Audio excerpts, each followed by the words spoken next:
Hello बच्चों, कैसे हैं आप सभी। आई होप आप लोग बहुत अच्छे होंगे। तो बच्चों, इस लेक्चर के थ्रू मैं लेकर आई हूँ आप लोगों के लिए बिहार विद्यालय परीक्षा समिति के द्वारा जो मॉडल पेपर रिलीज किया गया है उसके एमसीक्यू का सॉल्यूशन लेकर आई हूँ। तो देखते हैं कि क्लास 10 जो बिहार बोर्ड के बच्चे हैं उनसे किस तरीके से एमसीक्यू पूछे जाते हैं एग्जाम में। तो चलो स्टार्ट करते हैं।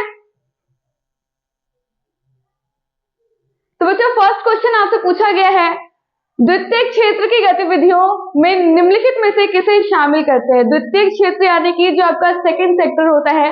अगर आपने पढ़ा होगा क्षेत्र कितने होते हैं, 3 क्षेत्र होते हैं, प्राथमिक, द्वितीय और तृतीय। प्राथमिक क्षेत्र में कौन से आते हैं बच्चों, एग्रीकल्चर यानी कि कृषि आता है, जिससे हम क्या बनाते हैं, रॉ मटेरियल के लिए यूज करते हैं, है ना। एंड सेकंड सेक्टर यानी कि द्वितीय क्षेत्र आपको कौन सा होता है बच्चों, जिसमें हम रॉ मटेरियल का यूज करते हैं एक फाइनल प्रोडक्ट बनाने में, जिससे हम प्रोडक्ट को जो है क्रिएट करते हैं इंडस्ट्रीज में। और उसके बाद थर्ड सेक्टर में कौन से आते हैं, सर्विसेज आते हैं, जो सेवाएं हमें प्रोवाइड करवाई जाती है।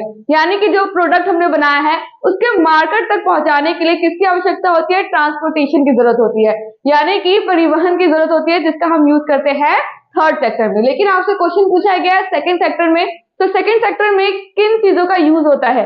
तो बच्चों, आपको ऑप्शन दिया है विनिर्माण, निर्माण कार्य और बिजली उत्पादन। ये तीनों ही क्या है बच्चों, एक तरह का इंडस्ट्री में, यानी कि इससे हम क्या बनाते हैं, रॉ मटेरियल को एज अ कच्चे पदार्थ का यूज करके हम क्या बनाते हैं, एक प्रोडक्ट बनाते हैं। ठीक है, विनिर्माण यानी कि वही को क्रिएट करना, निर्माण कार्य भी वही होता है, एंड देन बिजली उत्पादन भी आपका, जब उसको हम क्रिएट करते हैं, इलेक्ट्रिसिटी क्रिएट करते हैं, तो वो भी हमारा द्वितीय क्षेत्र में ही आता है। यानी कि इनमें से सभी जो है आपका करेक्ट आंसर आ जाएगा। ऑप्शन नंबर डी जो है वो सही होगा। ऑप्शन नंबर डी जो बच्चा वो आपका सही हो जाएगा। सेकंड क्वेश्चन है, भारत में, सेकंड क्वेश्चन है बच्चों, भारत में कार्यशील जनसंख्या का बड़ा हिस्सा किस क्षेत्र पर आजीविका के लिए निर्भर है। भारत एक बहुत ही बड़ा क्षेत्र है जहां पर हर तरह के लोग रहते हैं। तो बच्चों, यहाँ पर ऐसी कौन सी एक्टिविटी होगी जिसमें सबसे ज्यादा लोग अपने इनकम में लिए लगे हुए हैं।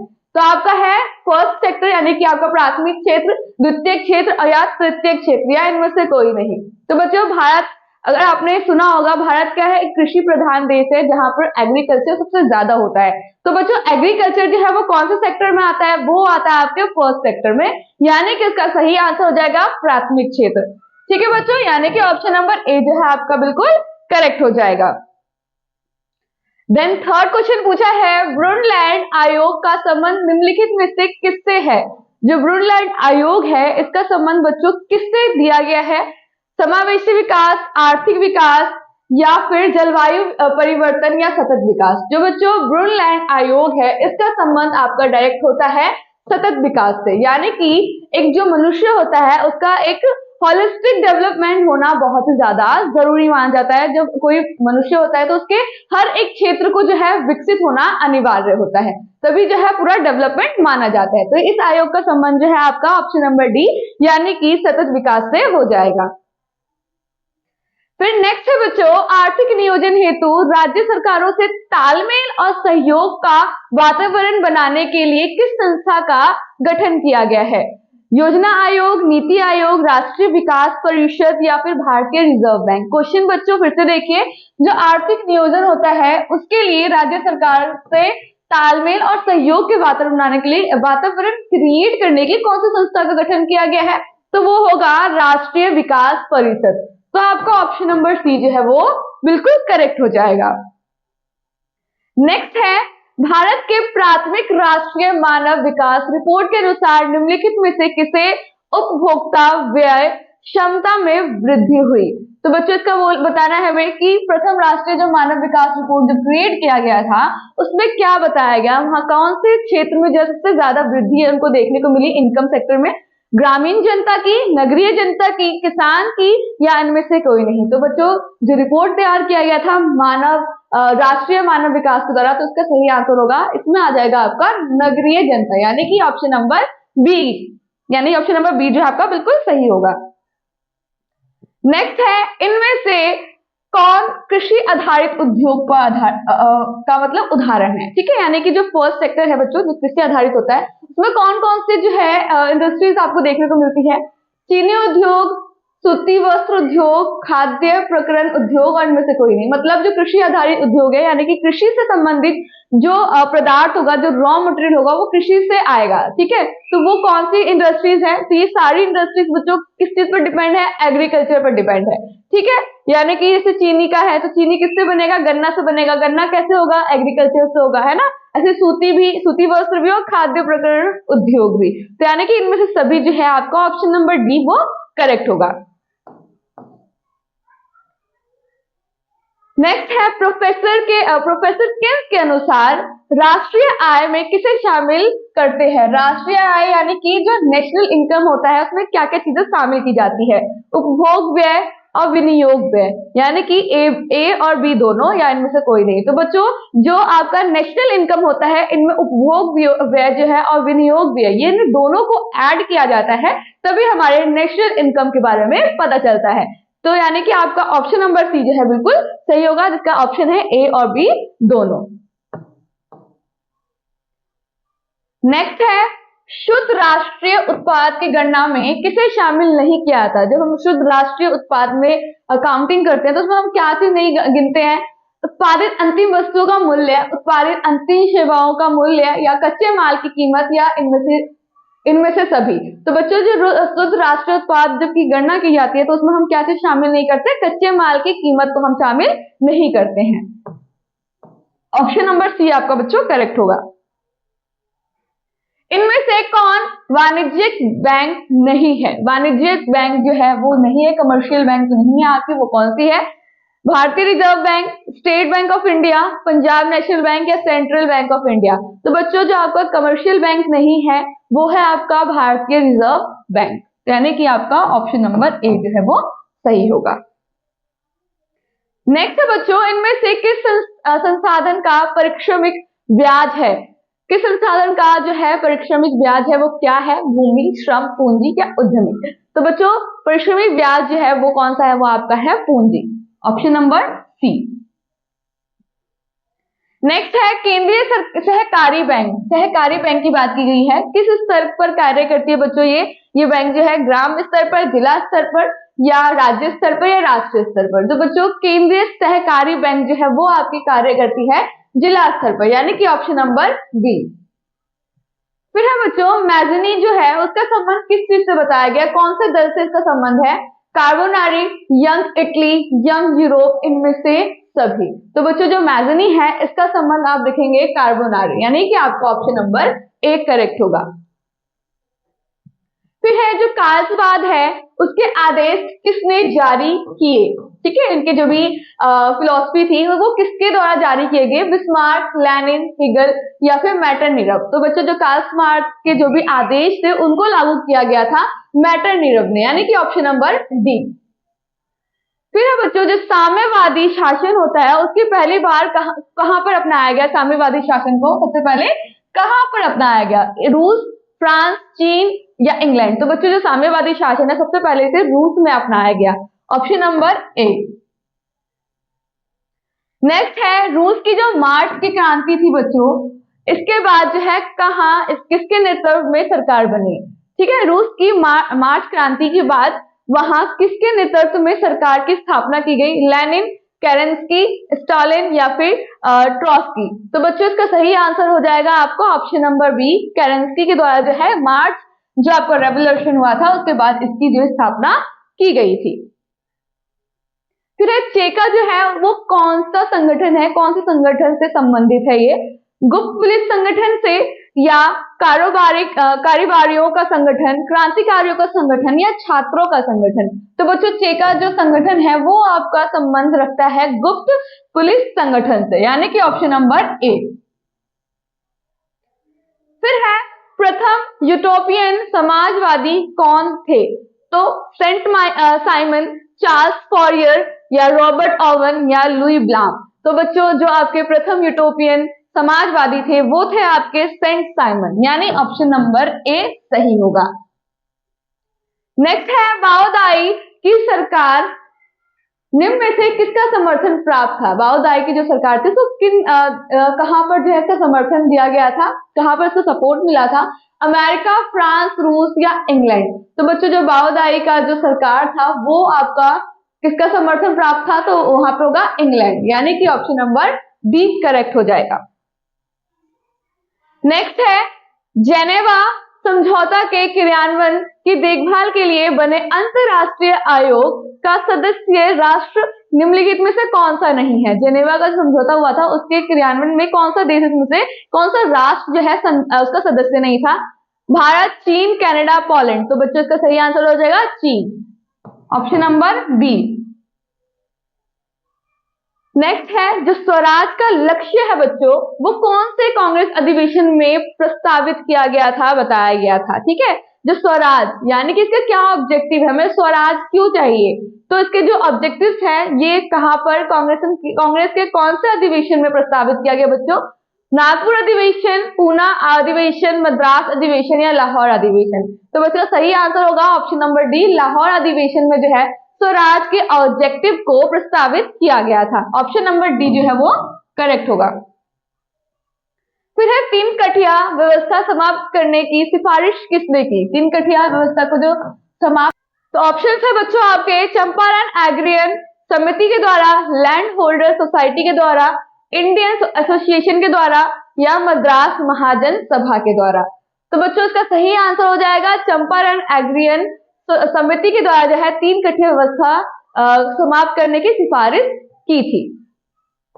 तो आपका ऑप्शन नंबर ए जो है वो करेक्ट होगा। नेक्स्ट है जलियांवाला बाग जो हत्याकांड हुआ था उसकी जांच के लिए कौन सी समिति को नियुक्त किया गया था? तो बच्चों इसका ऑप्शन है आपका खिलाफत समिति, हंटर समिति या ब्रिटिश पार्लियामेंट्री समिति या इनमें से कोई नहीं। तो बच्चों जो जलियांवाला बाग हत्याकांड आपके पंजाब में हुआ था, अमृतसर में हुआ था, तो उसके जांच के लिए कौन सी समिति को नियुक्त किया गया था? तो आपका होगा answer option number B, Hunter समिति को नियुक्त किया गया था इसकी जांच पड़ताल करने के लिए। ऑप्शन नंबर बी जो है वो सही होगा। हिंद स्वराज नामक जो पुस्तक है, जो बुक है, उसके लेखक कौन है? तो पंडित जवाहरलाल नेहरू, चित्तरंजन दास या महात्मा गांधी या मदन मोहन मालवीय? तो बच्चों जो हिंद स्वराज नामक जो पुस्तक है उनके लेखक हैं आपके Mahatma Gandhi. Option number C correct होगा। नेक्स्ट है बच्चों 1920 में मानवेंद्र नाथ राय ने भारतीय कम्युनिस्ट पार्टी की स्थापना कहां की थी? तो इनकी स्थापना 1920 में कहां की थी बच्चों? ऑप्शन है ताशकंद, मद्रास, लखनऊ या काठमांडू? तो इनकी स्थापना जो है बच्चों वो की गई थी ताशकंद में। ऑप्शन नंबर ए जो है सही होगा। नेक्स्ट है बच्चों वामपंथी शब्द का प्रथम बार प्रयोग किस क्रांति में हुआ था? तो वामपंथी शब्द का प्रयोग जो है बच्चों सबसे पहले हुआ था क्रांति जो कौन से क्रांति में होता है वो ऑप्शन देखो, रूसी क्रांति में, फ्रांसीसी क्रांति में, अमेरिका क्रांति में या फिर नेपाली क्रांति में? तो इसका सही आंसर होगा फ्रांसीसी क्रांति, ऑप्शन नंबर बी। फिर बच्चों चार्टिस्ट आंदोलन कहां हुआ? चार्टिस्ट आंदोलन जो है बच्चों कहां हुआ था? भारत में, इंग्लैंड में, इटली में या जर्मनी में? तो बच्चों चार्टिस्ट आंदोलन जो है वो आपका हुआ था जर्मनी, यानी कि ऑप्शन नंबर डी। नेक्स्ट देखिए पराजित तुर्की के साथ कौन सी संधि की गई? जो पराजित तुर्की थी उनके साथ कौन सी संधि की गई थी बच्चों? सेवर्स की संधि, पेरिस संधि, फ्रैंकफर्ट की संधि, एड्रियानोपल की संधि? तो बच्चों इनके साथ जो संधि की गई थी पराजित तुर्की के साथ वो था आपका सर्वस की संधि, यानी कि आपका ऑप्शन नंबर ए। नेक्स्ट है महात्मा गांधी ने किस गोलमेज सम्मेलन में हिस्सा लिया था, भाग लिया था? प्रथम, द्वितीय, तृतीय, इनमें से कोई नहीं, इनमें से कोई सी भी गोलमेज सम्मेलन में पार्टिसिपेट नहीं किया था। तो बच्चों इसका सही आंसर होगा द्वितीय गोलमेज सम्मेलन में उन्होंने पार्टिसिपेट किया था, ऑप्शन नंबर बी। तो बच्चों नेक्स्ट क्वेश्चन है राष्ट्रीय श्रम आयोग का गठन कब हुआ? 1948 में, 1957 में, 1962 में, 1968 में? तो बच्चों राष्ट्रीय श्रम आयोग का जो गठन है वो किया गया था 1962 में, ऑप्शन नंबर सी सही हो जाएगा। फिर है अलेक्जेंड्रिया नामक व्यापारिक केंद्र की स्थापना किसने की थी बच्चों? सिकंदर ने, नेपोलियन ने, पॉप ने, मौसोलिनी ने? तो बच्चों इसका आंसर हो जाएगा आपका सिकंदर के द्वारा जो है अलेक्जेंड्रिया नामक व्यापारिक केंद्र का स्थापना किया गया था। नेक्स्ट है अंतरराष्ट्रीय पूर्ण निर्माण एवं विकास बैंक को किस अन्य नाम से भी जाना जाता है? अंतरराष्ट्रीय मुद्रा कोष, विश्व बैंक या एशियाई विकास बैंक या नाबार्ड। तो बच्चों जो अंतरराष्ट्रीय पूर्ण निर्माण और विकास का जो बैंक है उसे हम विश्व बैंक के नाम से भी जानते हैं। ये बच्चों सभी कंट्रीज को आर्थिक सहायता प्रोवाइड करवाती है जिसे हम विश्व बैंक बोलते हैं। नेक्स्ट है बच्चों मार्टिन लूथर का जन्म कहाँ हुआ था? जर्मनी, फ्रांस, यूनान या इंग्लैंड। तो बच्चों मार्टिन लूथर का जो जन्म है वो हुआ था जर्मनी में। ऑप्शन नंबर ए जो है वो करेक्ट होगा। नेक्स्ट है मुद्रणालय स्थापित करने से पूर्व लाइसेंस लेना किसने अनिवार्य किया था? यानी मुद्रणालय यानी कि जो आपका प्रिंटिंग प्रेस होता है उसको स्थापित करना है आपको, ठीक है, उसकी इंडस्ट्री लगानी है तो उसके जो है आपको लाइसेंस लेना होगा। तो क्या किसने अनिवार्य किया था? Lord Lytton, Lord Wellesley, governor general John Adams या लॉर्ड विलियम बेंटिंग। तो बच्चों जो लाइसेंस लेना अनिवार्य किया था वो थे आपके गवर्नर जनरल जॉन एडम्स, यानी ऑप्शन नंबर सी जो है वो सही होगा। नेक्स्ट है मोतीलाल नेहरू ने किस समाचार पत्र का संपादन किया?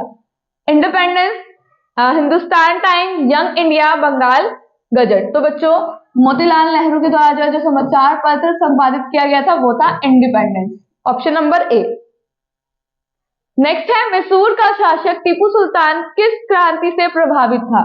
टीपू सुल्तान जो है कौन सी क्रांति से प्रभावित था? ठीक है, अट्रैक्ट था रूसी की क्रांति से, फ्रांसीसी क्रांति से, अमेरिकी क्रांति से या इनमें से कोई नहीं। तो जो बच्चों आपके मैसूर के शासक जिसे हम क्या बोलते हैं टीपू सुल्तान के नाम से फेमस है, तो वो कौन सी क्रांति से को प्रभावित थे, किससे अफेक्ट थे? तो वो फ्रांसीसी क्रांति था।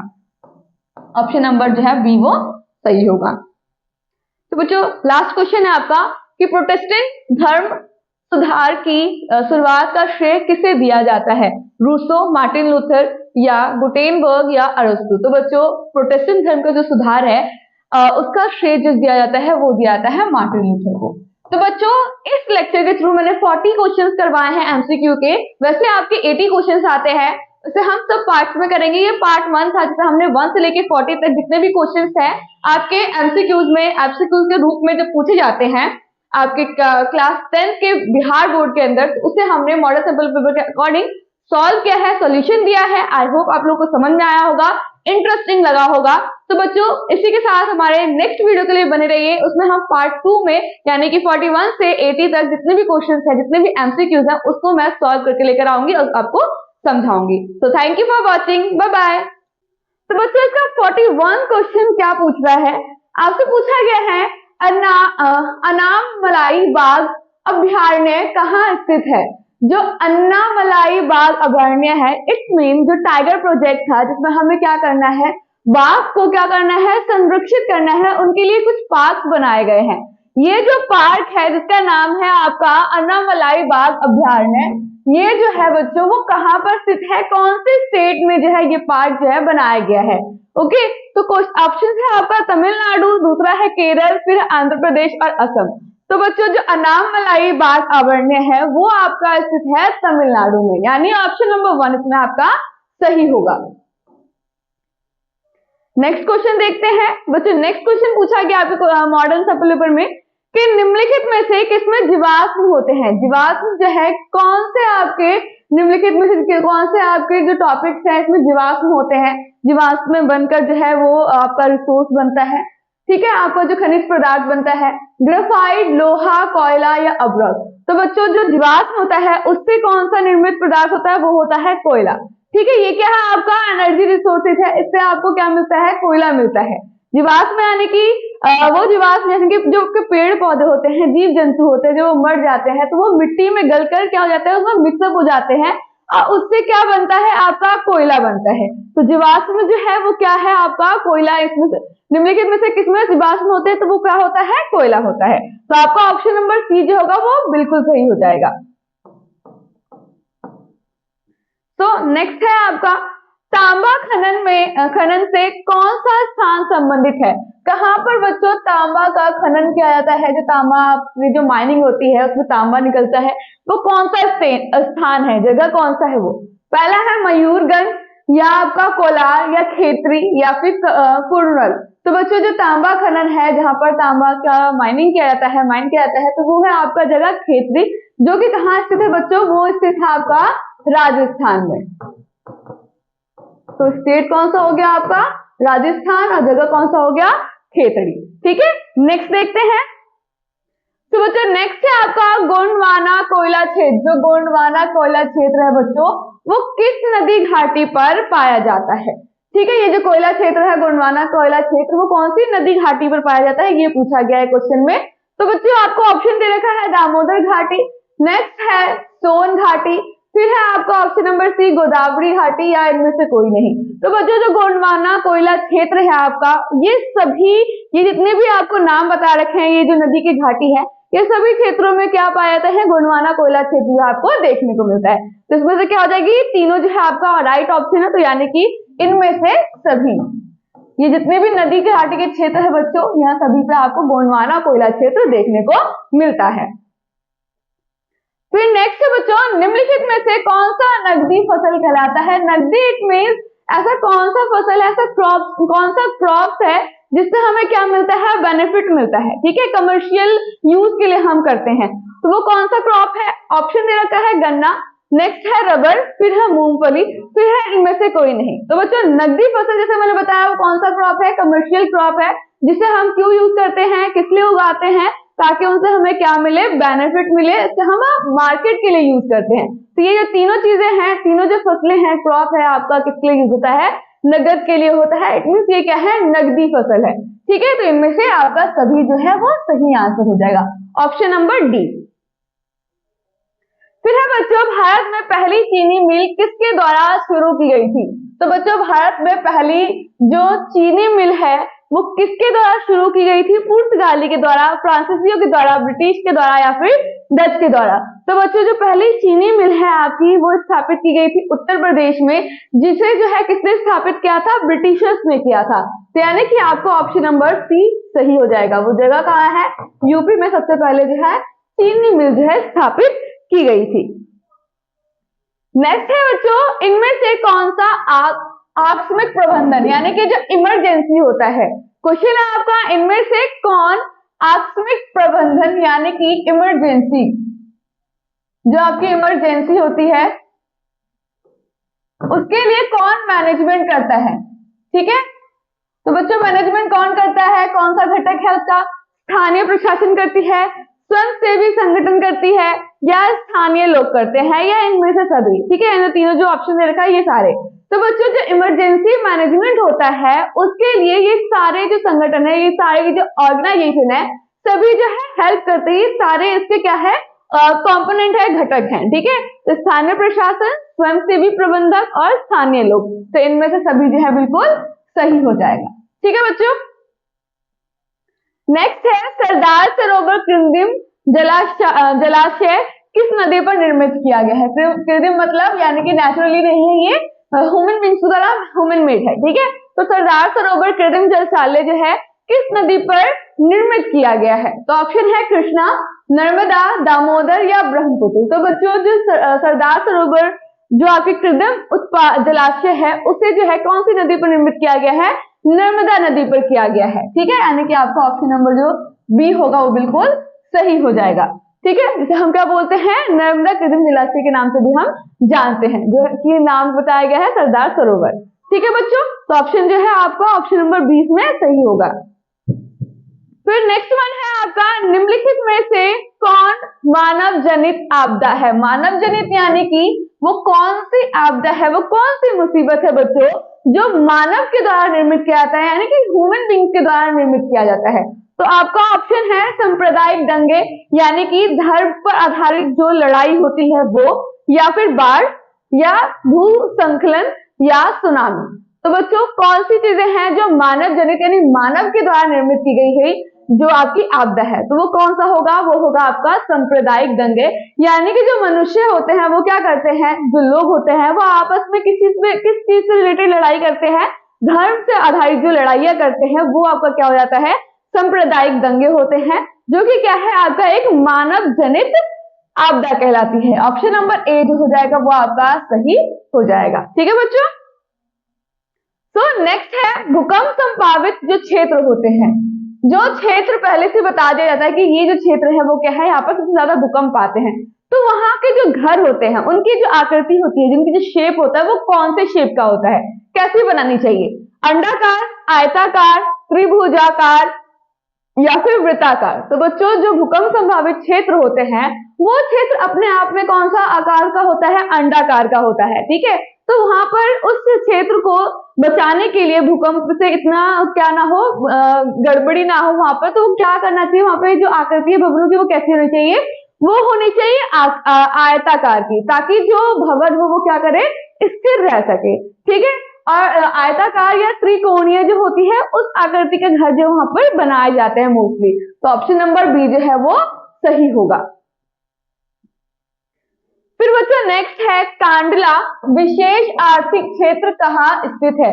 जो कांडला जो जगह है वो आर्थिक क्षेत्र से संबंधित वो कहाँ स्थित है, गुजरात में, पश्चिम बंगाल में, महाराष्ट्र में, तमिलनाडु में। तो कांडला विशेष आर्थिक क्षेत्र जो है वो आपका स्थित है गुजरात में। ऑप्शन नंबर ए जो हो जाएगा बच्चों वो बिल्कुल सही होगा। फिर है भारतीय डाक विभाग की स्थापना कब की गई, ठीक है। तो भारतीय विभाग की जब स्थापना हुई थी बच्चों, तभी जो है जो टिकट बनाए जाते हैं डाक में लगाने के लिए, चिट्ठियों पे लगाने के लिए, तभी से जो है उस चीज की भी एस्टेब्लिशमेंट हो गई थी, यानी उसको एस्टेब्लिश कर दिया था। तो ये कब हुआ था बच्चों, तो मेन बात एक क्वेश्चन ऐसे ही बन के आता है कि भारतीय डाक जो प्रबंधन है, जो सेवाएं है, विभाग है, इनकी स्थापना किसके द्वारा किया गया था। तो बच्चों इसकी स्थापना जो है लॉर्ड डलहौजी ने करवाया था। भारतीय डाक विभाग की स्थापना कब हुई थी, तो बच्चों जैसे मैंने बताया कि भारतीय डाक विभाग की स्थापना जो है किसके द्वारा की गई थी, लॉर्ड डलहौजी के द्वारा की गई थी। इस दौरान जो है, इसके अंतर्गत जो है चिट्ठियों पर जो लगाई जाने वाली जो टिकट है उसकी भी एस्टेब्लिशमेंट इसी सन में की गई थी। तो वो ईयर बताना है आपको कौन से सन में हुआ था, 1837 में हुआ था, 1854 में हुआ था, या 1864 में हुआ था, या 1905 में हुआ था। तो भारतीय डाक विभाग की जो स्थापना है बच्चों वो किया गया था 1854 में। ऑप्शन नंबर जो बी है वो आपका सही हो जाएगा। तो बच्चों नेक्स्ट क्वेश्चन है आपका, भारत में ग्रैंड ट्रंक रोड, जो ग्रैंड ट्रंक रोड है उसकी कुल कितनी लंबाई है, ठीक है। तो बच्चों एक तरह का जो भारत का जो ग्रैंड ट्रंक रोड है वो आपके दक्षिणी भारत में सबसे बड़ी जो रोड है, ठीक है, उनमें से एक माना जाता है ग्रैंड ट्रंक रोड। तो इसकी कुल लंबाई कितनी है बच्चों, 2040 किलोमीटर, या 2200 किलोमीटर, या 2320 किलोमीटर, या 2500 किलोमीटर। तो बच्चों जो इसकी लंबाई है, कुल लंबाई जो है वो है आपकी 2040 किलोमीटर, यानी कि आपका ऑप्शन नंबर ए जो है वो बिल्कुल सही होगा। नेक्स्ट क्वेश्चन है बच्चों कि भारत में जो बिजली उत्पादित की जाती है उसमें से निम्नलिखित में से किसकी हिस्सेदारी सर्वाधिक है, यानी कि कौन से उससे जो है आपकी विद्युत उत्पादित सबसे ज्यादा की जाती है हमारे भारत में। परमाणु से, जल विद्युत से होती है, वायु विद्युत होती है, तापीय विद्युत होती है। अगर हम भारत की बात करें तो यहाँ पर सबसे ज्यादा विद्युत जो जनरेट की जाती है वो होता है आपका तापीय विद्युत, ठीक है, यानी कि जो थर्मल पावर होता है उससे जो आपकी इलेक्ट्रिसिटी जनरेट की जाती है, ठीक है। Option number D. ये कैसे बनाया जाता है, जो आपके जीवाश्म ईंधन है, जीवाश्म जो आपके ईंधन है, फ्यूल्स है, उनका उपयोग करके क्या बनाया जाता है, थर्मल इलेक्ट्रिक किया जाता है, थर्मल पावर का जनरेट किया जाता है, जिससे हम इलेक्ट्रिसिटी को यूज करते हैं, यानी कि आपका ऑप्शन नंबर डी जो है वो बिल्कुल सही हो जाएगा। इसमें आपका जो आपका जीवाश्म ईंधन है इसमें क्या क्या चीजें आती है, जल्दी से मुझे कमेंट करिए कि आपको पता है कि हाँ जीवाश्म ईंधन जो है इसमें कौन कौन से आपके एनर्जी रिसोर्सेज जो है जनरेट किए जाते हैं, ठीक है बच्चों। नेक्स्ट क्वेश्चन है बच्चों, पुराने जलोढ़ को किस नाम से जाना जाता है।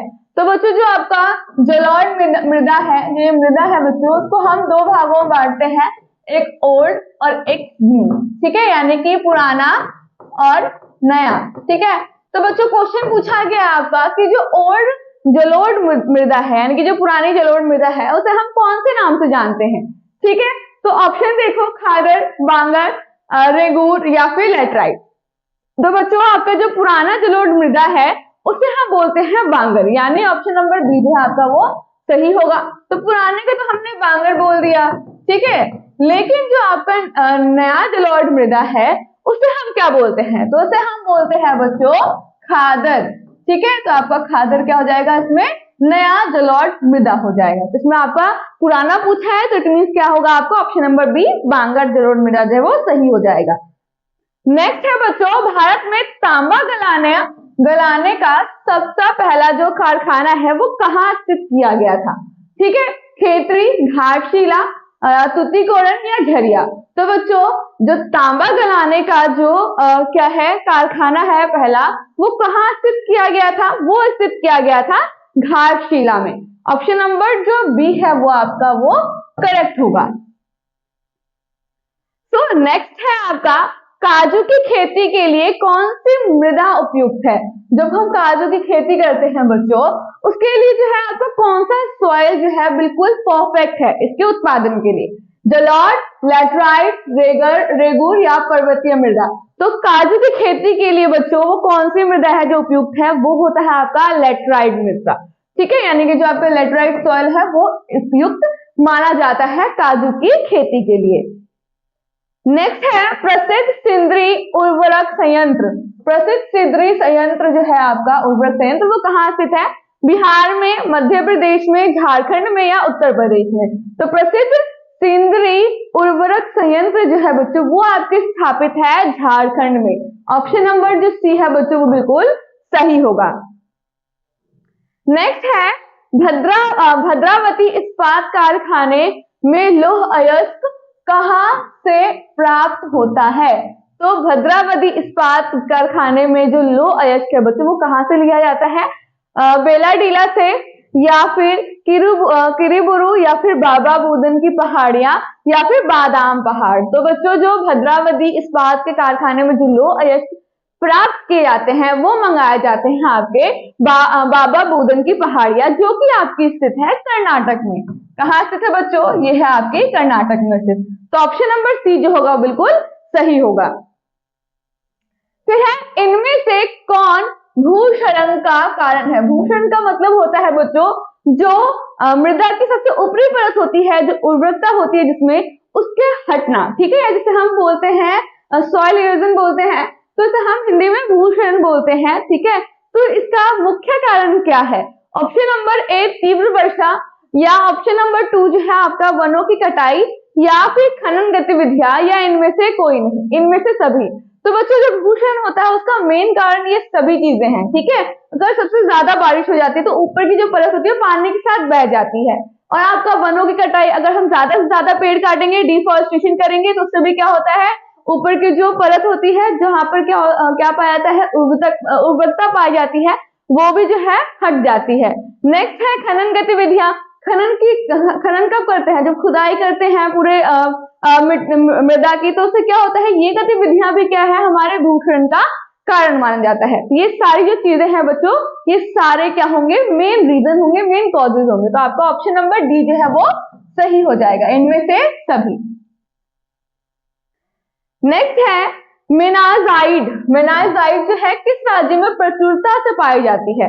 तो बच्चों मेनाजाइड संबंधी जो रेत है वो सबसे ज्यादा कहाँ पाई जाती है? वो क्वेश्चन आपका ऑप्शन है तमिलनाडु, केरल, बिहार या छत्तीसगढ़। तो मेनाजाइड की जो रेत है पूरी अच्छी तरीके से वो कहाँ पर स्थित है बच्चों? वो है आपकी केरल में। तो ऑप्शन नंबर बी जो होगा वो बिल्कुल सही होगा। नेक्स्ट है भारत में सर्वाधिक विस्तृत भू आकृति कौन है? ठीक है, भू आकृति कैसी है हमारे इंडिया में सबसे ज्यादा विस्तृत?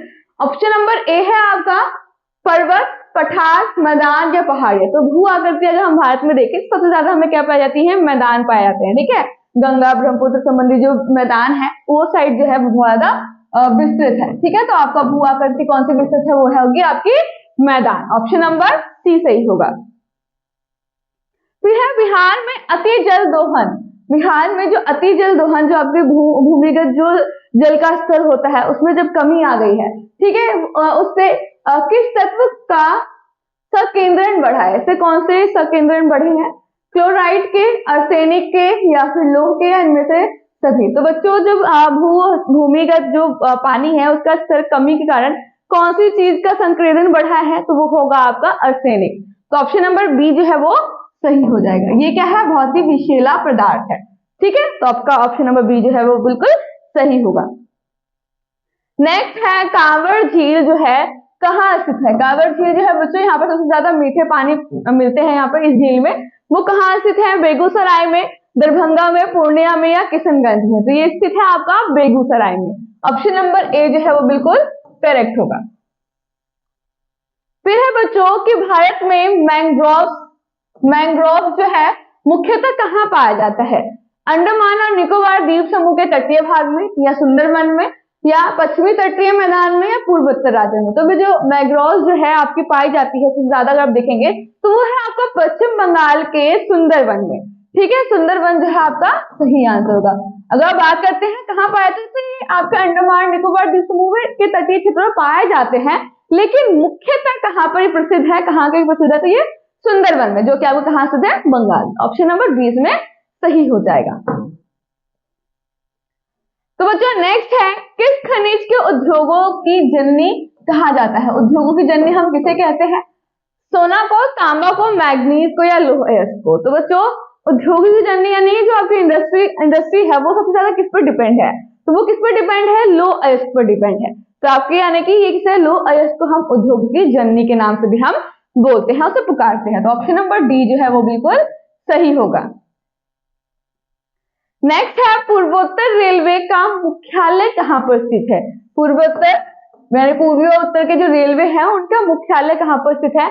जयपुर में, हाजीपुर में, कोलकाता में, या फिर गोरखपुर में? तो इसका मुख्यालय बच्चों कहां पर स्थित है? इसका वो है गोरखपुर यानी यूपी में, उत्तर प्रदेश में। ऑप्शन नंबर डी जो है वो बिल्कुल सही होगा। नेक्स्ट है, बिहार के किस जिले में नहरों का सर्वाधिक सिंचाई होती है? यानी कि बिहार के कौन से राज्यों में नहरों का उपयोग जो है सिंचाई के लिए किया जाता है? रोहतास, सिवान, पटना, या पश्चिमी चंपारण? तो बच्चों नहरों का उपयोग सिंचाई के लिए कौन से स्थान पर किया जाता है बिहार में? तो वो है आपका रोहतास। ऑप्शन नंबर ए जो है वो बिल्कुल करेक्ट होगा इसमें।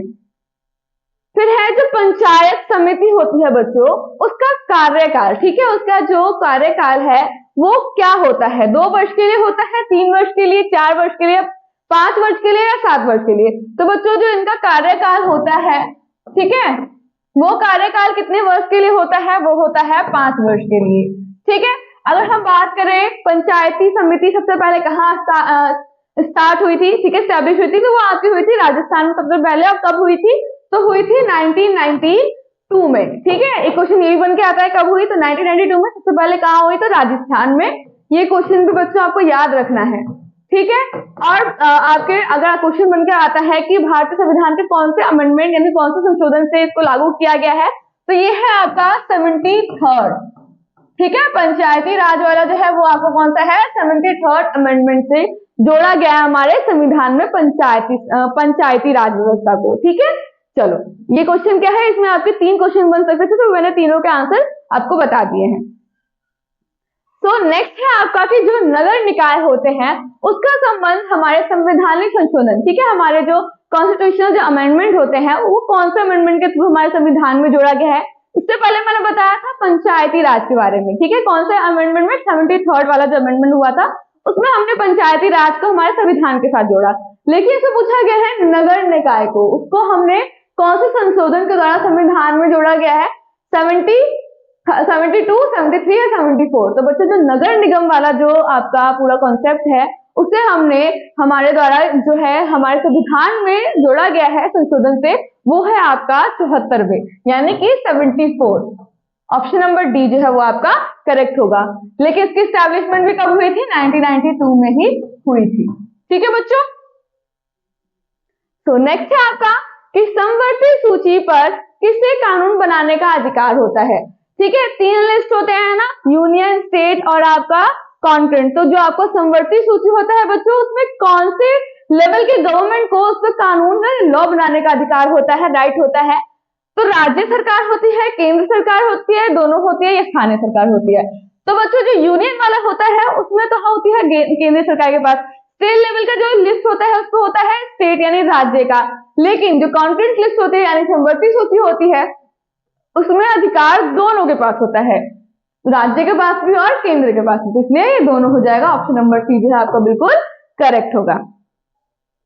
फिर नेक्स्ट है बच्चों, ग्राम पंचायत में निम्नलिखित में से किसके लिए स्थान आरक्षित किए गए हैं? ग्राम पंचायत में किसके लिए जो है सीट्स रिजर्व की गई है। अनुसूचित जाति एवं जनजाति, पिछड़ा वर्ग, महिला, इनमें से सभी। तो बच्चों जितने भी आपके पॉलिटिकल रिजर्वेशन है उसमें सभी को, ठीक है, यानी SC ST OBC and then आपके महिलाओं को कुछ सीट्स जो है क्या किए जाते हैं, रिजर्व किए जाते हैं, ठीक है। तो यानी कि इनके लिए जो है इनमें से सभी जो आपका सही आंसर हो जाएगा। इन तीनों को जो है क्या दिया जाता है, कुछ सीट को रिजर्व किए जाते हैं। ऑप्शन नंबर 20 में इसलिए सही हो जाएगा। तो नेक्स्ट है, निम्नलिखित में से कौन एक केंद्र शासित प्रदेश है? एक केंद्र शासित प्रदेश कौन सा है इनमें से? केरल, जम्मू कश्मीर, तेलंगाना, मणिपुर। तो बच्चों केंद्र शासित प्रदेश यानी कि आपका यूनियन टेरिटरी कौन है आपका? तो वो होगा जम्मू एंड कश्मीर, ठीक है, क्योंकि इसको जो है 2019 में जो है हमारे स्टेट को क्या कर दिया गया, हमारे इस भारत के साथ को जोड़ा गया था, तो हमने क्या बनाया था, यूनियन टेरिटरीज में तब्दील किया था, ठीक है, और लद्दाख को भी किया था। तो ये आपका जम्मू कश्मीर जो है आपका सही आंसर होगा इसमें।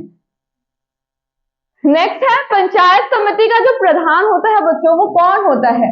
पंचायत सचिव, प्रमुख, पंच या फिर न्याय मित्र।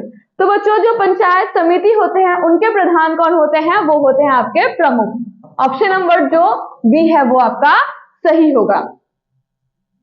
फिर है बच्चों, नेपाल में लोकतंत्र की वापसी कब हुई थी? सबसे पहले 1990 में जो उस टाइम पे क्या थे, लोकतंत्र था, ठीक है, लेकिन 2002 में जो आप वहां के राजा थे ज्ञानेंद्र, उनके द्वारा लोकतंत्र को हटाकर वहां पर राजतंत्र स्थापित कर दिया गया था, ठीक है। लेकिन जब दोबारा लोकतंत्र आया वो कब आया, हमसे ये क्वेश्चन पूछा गया है। 2002 में, 2005 में, 2006 में, 2008 में। तो दोबारा से जो लोकतंत्र स्थापित किया गया था नेपाल में वो था 2006 में, ठीक है। तो 2006 में जो है आपका बिल्कुल करेक्ट आंसर होगा। फिर है, कितनी जनसंख्या पर, ठीक है, कितनी पॉपुलेशन पर जिला परिषद का गठन होता है? 5000, ठीक है, 10,000, 15,000 या 50,000। तो बच्चों कौन जिला परिषद हम तभी गठन कर सकते हैं जब वहां की जनसंख्या कितनी होगी? 50,000 होगी, ठीक है। अलग से जब हम जिला परिषद की बात करते हैं तो वो कब होगा? 50,000, ठीक है, जब इनकी जनसंख्या इतनी होगी। नेक्स्ट है कि नगर निगम का कार्यपालक पदाधिकारी कौन होता है? पंचायत सचिव, प्रखंड विकास पदाधिकारी, नगर आयुक्त या महापौर। तो उस टाइम पे जो कार्यकारी पदाधिकारी होते हैं नगर निगम के वो होते हैं नगर आयुक्त। ऑप्शन नंबर सी सही होगा। फिर नेक्स्ट है बच्चों, लोकतंत्र का प्राण, ठीक है, आत्मा जिसे हम बोलते हैं वो किसे कहते हैं? लोकतंत्र की जब हम बात करते हैं, मीडिया को, राजनीतिक दल को, संसद को या सर्वोच्च न्यायालय को? तो हम बोलते हैं राजनीतिक दल को, ठीक है। तो अगर लोकतंत्र होगा तो वहां पर क्या होनी चाहिए? राजनीतिक दल, एक नहीं बल्कि दो नहीं, दो से ज्यादा होनी चाहिए। तो राजनीतिक दल को हम क्या बोलते हैं? लोकतंत्र का प्राण बोलते हैं। ऑप्शन नंबर जो बी है बच्चों वो बिल्कुल सही होगा। नेक्स्ट है बच्चों, बंबई राज्य का विभाजन कर किस राज्य का गठन किया गया था? तो बंबई राज्य जो है बच्चों, जब हम बात करते हैं जब पूर्ण गठन किया गया था बंबई का, तो भाषा के आधार पर जो है इसे दो भागों में बांट दिया गया था, ठीक है। तो ऑप्शन देखो आपका इसमें गुजरात, महाराष्ट्र, ए और बी दोनों, यानी कि गुजरात और महाराष्ट्र दोनों, या कर्नाटक। तो बच्चों जब हमने बंबई राज्य के विभाजन किया था भाषा के आधार पर, तो इसे हमने गुजराती भाषा और मराठी भाषा के आधार पर, यानी दो स्टेट बना दिए थे हमने, गुजरात और महाराष्ट्र, ठीक है। हमने मराठी और गुजराती दोनों भाषा के आधार पर हमने क्या बनाया था? हमने बनाया था एक राज्य, दो राज्य, ठीक है। तो वो क्या होगा हमारा? गुजरात और महाराष्ट्र। इसलिए ऑप्शन नंबर सी जो है वो आपका करेक्ट हो जाएगा, ए और बी दोनों।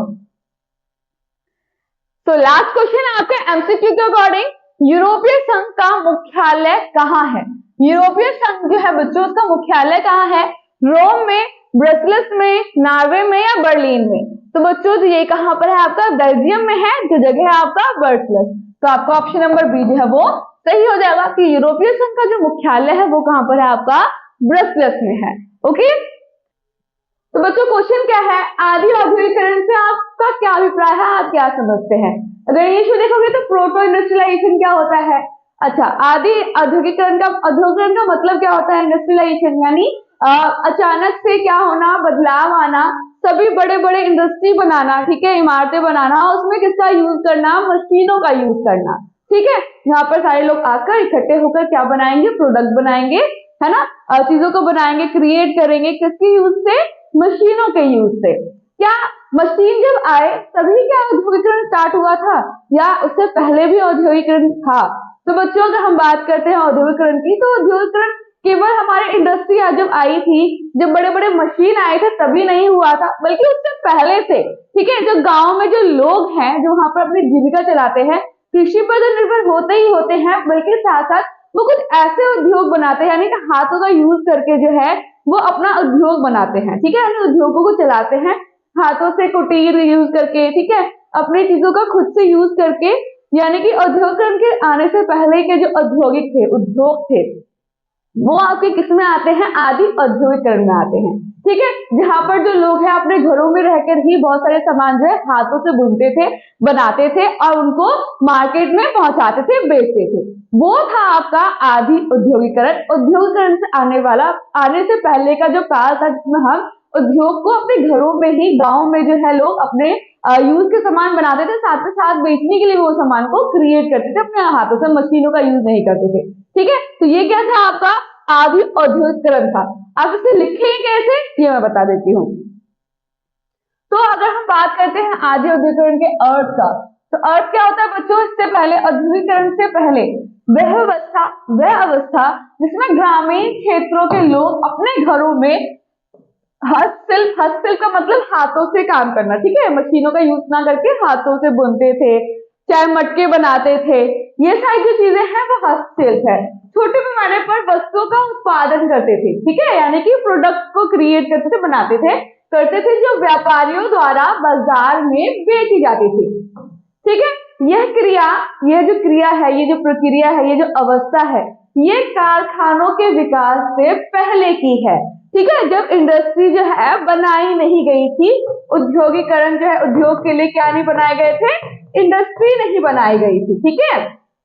इंडस्ट्री जब नहीं बनाई गई थी, उससे पहले की जो प्रक्रिया है, प्रोसेस है, जब जो लोग हैं कहाँ पे, अपने घरों में जो है क्या करते थे बच्चों, घरों में ही रहकर हाथों से ही चीजों का यूज करके उत्पादन करते थे, ठीक है। वो जो प्रक्रिया है, वो जो अवस्था है, वो है आपका आदि औद्योगिकरण, यानी कि प्रोटो इंडस्ट्रियलाइजेशन। आई होप आपको ये क्वेश्चन ऐसे समझ में आ गया होगा। अगर आपको 2 नंबर में, 3 नंबर में क्वेश्चन आता तो आप इसको पहले डिफाइन करोगे कि आदि औद्योगिकरण क्या होता है, और उसके बारे में थोड़ा सा पॉइंट लिख दोगे।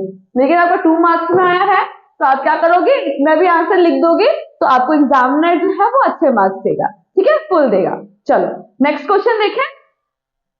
तो बच्चों जब बंगाल विभाजन का निर्णय ले लिया गया था, तो ऐसा क्या कारण था, ऐसा क्यों हुआ कि उस निर्णय को वापस ले लिया गया, ऐसा क्या हुआ था, ठीक है। तो इस क्वेश्चन में ये पूछा गया है। तो देखो कैसे लिखना है आपको कि ये निर्णय क्यों ले लिया गया। जब बंगाल विभाजन हुआ था बच्चों, जब अगर विभाजन होगा, ठीक है, तो उस टाइम क्या होगा, विद्रोह होगा, ठीक है, आपस में हिंसा होगा।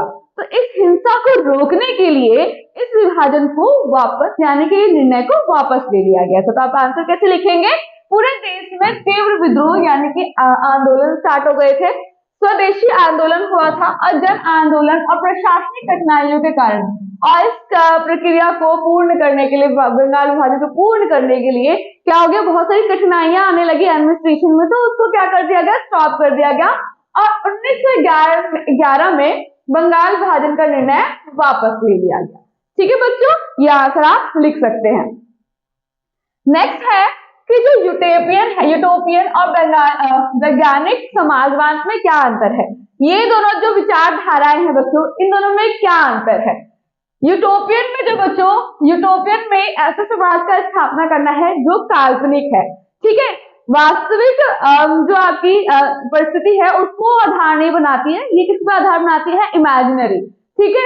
और जो आपकी वैज्ञानिक है वो क्या देखेगी, वैज्ञानिक का मतलब ही क्या होता है, जो आसपास जो है जो हो रहा है उसके अकॉर्डिंग सामाजिक आर्थिक परिस्थितियों को देखकर जो विचारधाराएं हैं जो बनाई गई, वो क्या थे, वैज्ञानिक समाजवाद के थे। और अब क्या लिख सकते हो अंतर की, जो यूटोपियन है और क्या मानती थी, जो ये शांति पूर्वक थी, ठीक है, यानी कि इमेजिनरी है, तो वो क्या करेगी, एक आदर्श समाज की स्थापना के बारे में सोचेगी। और जो वैज्ञानिक है उनका क्या है, ये अगर परिस्थितियों के हिसाब से अगर देखे तो उस टाइम पे किस तरीके के सर्कमस्टेंस है, उसके अकॉर्डिंग क्या करेगी, वो अपनी विचारधारा बनाएगी। तो इसमें क्या था, थोड़ा सा हिंसा था, थोड़ा आंदोलन था, विद्रोह था, उसके अकॉर्डिंग वाला समाजवाद है। तो इसी तरीके से 3-4 पॉइंट आपको लेना है और उसमें डिफरेंसेस बताना है, क्रिएट करना है, ठीक है। इस तरीके से आप क्या करोगे, इसका आंसर दोगे। 2 नंबर का है तो ज्यादा लिखने की जरूरत नहीं है, आप 3-4 पॉइंट लिख दोगे सफिशिएंट होगा, ठीक है बच्चों। तो आप क्या लिखेंगे कि समाजवाद और जो आपका यूटोपियन और जो आपका वैज्ञानिक समाजवाद है बच्चों, उसमें क्या अंतर है। तो यूटोपियन समाजवाद कैसी है बच्चों, काल्पनिक आदर्शवाद समाज की स्थापना के बारे में बताता है, ठीक है। अब वैज्ञानिक क्या है, वास्तविक सामाजिक आर्थिक परिस्थितियों को देखकर जो विश्लेषण करता है, उसके आधार पर समाज की स्थापना करता है, वो है आपका वैज्ञानिक समाजवाद। और क्या देखेंगे, जो यूटोपियन है बच्चों, वो शांतिपूर्वक सुधारों की बात करता है, और जो कि आपका वैज्ञानिक समाजवाद है वो क्या देखता है, संघर्ष और क्रांति की बात करता है, ठीक है। इस तरीके से आप क्या करोगे, डिफरेंशिएट करोगे। और यूटोपियन समाजवाद में स्पष्ट कार्य योजना नहीं है, क्योंकि क्या है बच्चों, ये एक काल्पनिक है, इमेजिनरी है, ठीक है। और तब जब वैज्ञानिक की बात करते हैं तो इसमें क्या है, इसमें पूंजीवाद जो था उसके अंत और समाजवादी व्यवस्था की स्पष्ट रणनीति थी, ठीक है, जो कि क्या था आपका वैज्ञानिक समाजवाद था। जो पूंजीवाद को, प्राइवेटाइजेशन को क्या करना है, साइड कर देना है, पूंजीवाद को साइड कर देना है, एक प्रॉपर समाजवाद की हमें क्या करनी है, स्थापना करनी है। ये किसका मानना था, ये मानना था आपके वैज्ञानिक समाजवाद का, ठीक है। इस तरीके से आप क्या करेंगे, 3 पॉइंट लिख देंगे, आपको 2 मार्क्स जो है इजिली मिल जाएगा, 1 and 2 and 3, ओके बच्चों। अगर बच्चों किसी को किसी चीज में परेशानी हुई होगी या फिर कोई वर्ड आपको समझ में नहीं आ रहा है तो आप मुझे कमेंट कर सकते हैं, मैं इसका आंसर जो है जरूर बताऊंगी और उसको अच्छे से ब्रीफ करूंगी, ओके बच्चों। चलो नेक्स्ट देखते हैं। नेक्स्ट है कि बोल्शेविक क्रांति में मार्क्सवाद का क्या प्रभाव पड़ा। जो बोल्शेविक की क्रांति थी उसमें मार्क्सवाद का क्या प्रभाव पड़ा। तो बोल्शेविक जो क्रांति है वो क्यों हुई थी, पूंजीवाद और जो आपका पूंजीवाद और मार्क्सवाद जो है इसके एंडर होने बाद तो आपकी क्रांति हुई थी ना बोल्शेविक की, तो ये बताना है कि इसका क्या प्रभाव पड़ा मार्क्सवाद का। तो बोल्शेविक क्रांति पर मार्क्सवाद का प्रभाव, तो बच्चों मार्क्सवाद में क्या था, वर्ग संघर्ष था और पूंजीवाद का अंत का विचार देखकर बोल्शेविक क्रांति को वैचारिक नींव मिली थी, ठीक है। यानी कि जब पूंजीवाद का एंड अप हुआ था, जब मार्क्सवाद स्टार्ट हुआ था उसमें, तो उसके हिसाब से इस क्रांति को क्या मिला था, एक विचारधारा मिली थी, एक आधारशीलता मिली थी। कार्ल मार्क्स के सिद्धांतों से प्रभावित होकर लेनिन ने मजदूरों और किसानों को संगठित किया था। कार्ल मार्क्स के अकॉर्डिंग जो भी उनकी विचारधाराएं थी, उनके अकॉर्डिंग जो है लेनिन ने क्या किया, किसानों को और मजदूरों को इकट्ठा किया, उनका संगठन बनाया। फिर मार्क्सवाद के प्रभाव से रूस में समाजवादी राज्य की स्थापना का लक्ष्य निर्धारित हुआ, ठीक है। मार्क्सवाद के प्रभाव से जो है जो रूस था उसमें क्या, किसकी स्थापना करने की बात सोची गई, समाजवाद की स्थापना करने की बात सोची गई, विचारधारापन थी। तो इस तरीके से आप क्या करोगे कि मार्क्सवाद का क्या प्रभाव पड़ा बोल्शेविक की क्रांति पर। नेक्स्ट है आपका कि भारत की सरकार अधिनियम 1919 के 2 प्रावधान बताइए। तो क्या प्रावधान बनाए गए 1919 में, 2 प्रावधान क्या बनाए गए। इस अधिनियम द्वारा प्रांतीय सरकारों को द्वैध शासन की व्यवस्था की गई, द्वैध शासन यानी दोनों विभागों को स्थापित की गई, ठीक है। दोनों व्यवस्था को लाया गया, भारतीय मंत्री को भी और विदेशी मंत्री को भी, ठीक है। इसमें कुछ विभाग भारतीय मंत्री को और कुछ ब्रिटिश अधिकारियों को सौंपे गए, दोनों को थोड़ा सा क्या दिया गया, इक्वालिटी थोड़ा सा दिया गया, यानी द्वैध शासन व्यवस्था की स्थापना की गई। साथ में इस अधिनियम के अंतर्गत विधान परिषदों में और कुछ मंत्रियों के पदों पर जो है भारतीयों को नियुक्त किया गया, उनकी संख्या बढ़ाई गई, ठीक है। इनका विस्तार किया गया और उनमें भारतीय सदस्यों की संख्या को इंक्रीज किया गया, ठीक है। तो 1919 का जो अधिनियम था उसमें ये 2 प्रावधान जो है विशेषकर किए गए थे। फिर है फ्रैंकफर्ट संसद को क्यों बुलाया गया, इसका क्या परिणाम हुआ। फ्रैंकफर्ट संसद इसलिए बुलाया गया ताकि जो जर्मनी में जो क्या थे, जो राज्य थे अलग अलग, उनको क्या करना है, हमें एकत्रित करना है, संगठित करना है और इनका एक संविधान बनाना है, एक राष्ट्र का निर्माण करना है। ये इनका क्या था, मेन ऑब्जेक्टिव था फ्रैंकफर्ट में क्या, संसद बुलाने का। तो इस तरीके से आप ये लिखोगे तो क्या लिखोगे बच्चों, फ्रैंकफर्ट संसद बुलाई गई और उसके परिणाम क्यों बुलाई गई, ठीक है, मतलब इसके परिणाम जो है क्या थे। फ्रैंकफर्ट 1848 में जर्मनी के विभिन्न राज्यों को एकीकृत कर इन पर एक संविधान का क्या करना है, संविधान बनाना है, एक निर्वाचित संसद के साथ एक राष्ट्र का निर्माण करना है के उद्देश्य से जो है इसको बुलाए गए। इसके क्या क्या परिणाम हुए बच्चों, इसमें संसद की पेशकश किए गए ताज को प्रशिया के राजा ने अस्वीकार कर दिया, जिससे यह आंदोलन असफल रहा, ठीक है, यानी उसमें जो संसद की जो पेशकश में किए गए जो राजा थे पर्शिया के, उन्होंने क्या कर दिया, उन्होंने अस्वीकार कर दिया, जिसके कारण ये आंदोलन क्या हो गया, असफल हो गया। सांस्कृतिक और राजनीतिक सुधारों की कोशिश की गई, ठीक है, इसके बावजूद जो है एकता नहीं हो सकी। उन्होंने सोचा कि हम एक राष्ट्र की स्थापना करेंगे, लेकिन इतना सब कुछ करने के बाद भी जो है उन्हें क्या नहीं हो पाया, एकता नहीं हो पाया, क्योंकि पहले से वो क्या थे, डिफरेंट थे, उनके लैंग्वेज डिफरेंट थे, इनके कल्चर्स डिफरेंट थे, ठीक है, एक दूसरे से क्या करना है ना, मन मुटाव था, जिस कारण ये लोग क्या हुआ, एक राष्ट्रवाद की स्थापना, जो फीलिंग को जो है क्रिएट नहीं कर पाए, जनरेट नहीं कर पाए। इसके साथ क्या लिखोगे, सेना द्वारा संसद और आंदोलन को दबा दिया गया, इससे जर्मनी के छोटे राज्यों को नियंत्रण फिर से बहाल हो गया।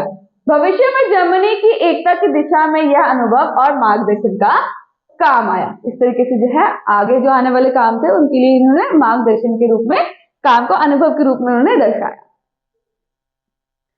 नेक्स्ट है बच्चों इससे पहले जितने भी क्वेश्चन थे वो सारे आपके थे हिस्ट्री के। अब हम स्टार्ट करने वाले हैं सिविक्स यानी कि पॉलिटिकल साइंस। तो पहला क्वेश्चन है आपका पॉलिटिकल साइंस में शॉर्ट टाइप क्वेश्चन आंसर में कि लैंगिक विभेद से आपका क्या तात्पर्य है। लैंगिक यानी कि जेंडर डिस्क्रिमिनेशन की बात की गई है, पुरुष और महिला में जो भेदभाव किए जाते हैं, डिस्क्रिमिनेशन की जाती है, वो आपका क्या होता है, लैंगिक विभेद होता है, ठीक है। चाहे कार्य की उसमें करें, ठीक है, चाहे हम जैसे जो लड़कियां होती है उनका मोटिव क्या माना जाता है, उनका मेन कार्य क्या माना जाता है समाज के अकॉर्डिंग कि वो क्या करेंगी, केवल घर का कार्य करेंगी, ठीक है। पुरुष का मेन मोटिव क्या होता है, बाहर जाके कमाना। लेकिन अगर हम आज की बात करें, मॉडर्न एरा की बात करें, तो ऐसा कुछ नहीं है, जो भी चीजें हैं वो दोनों लोग कर सकते हैं, ठीक है। ऐसा नहीं है ये विशेष कार्य केवल महिलाएं कर सकती है और विशेष कार्य केवल पुरुष ही कर सकते हैं, ऐसा कुछ नहीं है। आजकल जो है क्या माना गया है, इक्वालिटी मानी गई है, तो डिस्क्रिमिनेशन का कोई नाम नहीं है। लेकिन आपसे क्वेश्चन पूछा गया कि लैंगिक डिस्क्रिमिनेशन क्या होता है, जब हम पुरुष और महिलाओं में, ठीक है, जेंडर के अकॉर्डिंग हम भेदभाव करते हैं हर एक फील्ड में, तो वो आपको क्या कहलाता है, लैंगिक विभेद कहलाता है। तो इसको हम समझेंगे और उसका उदाहरण समझेंगे।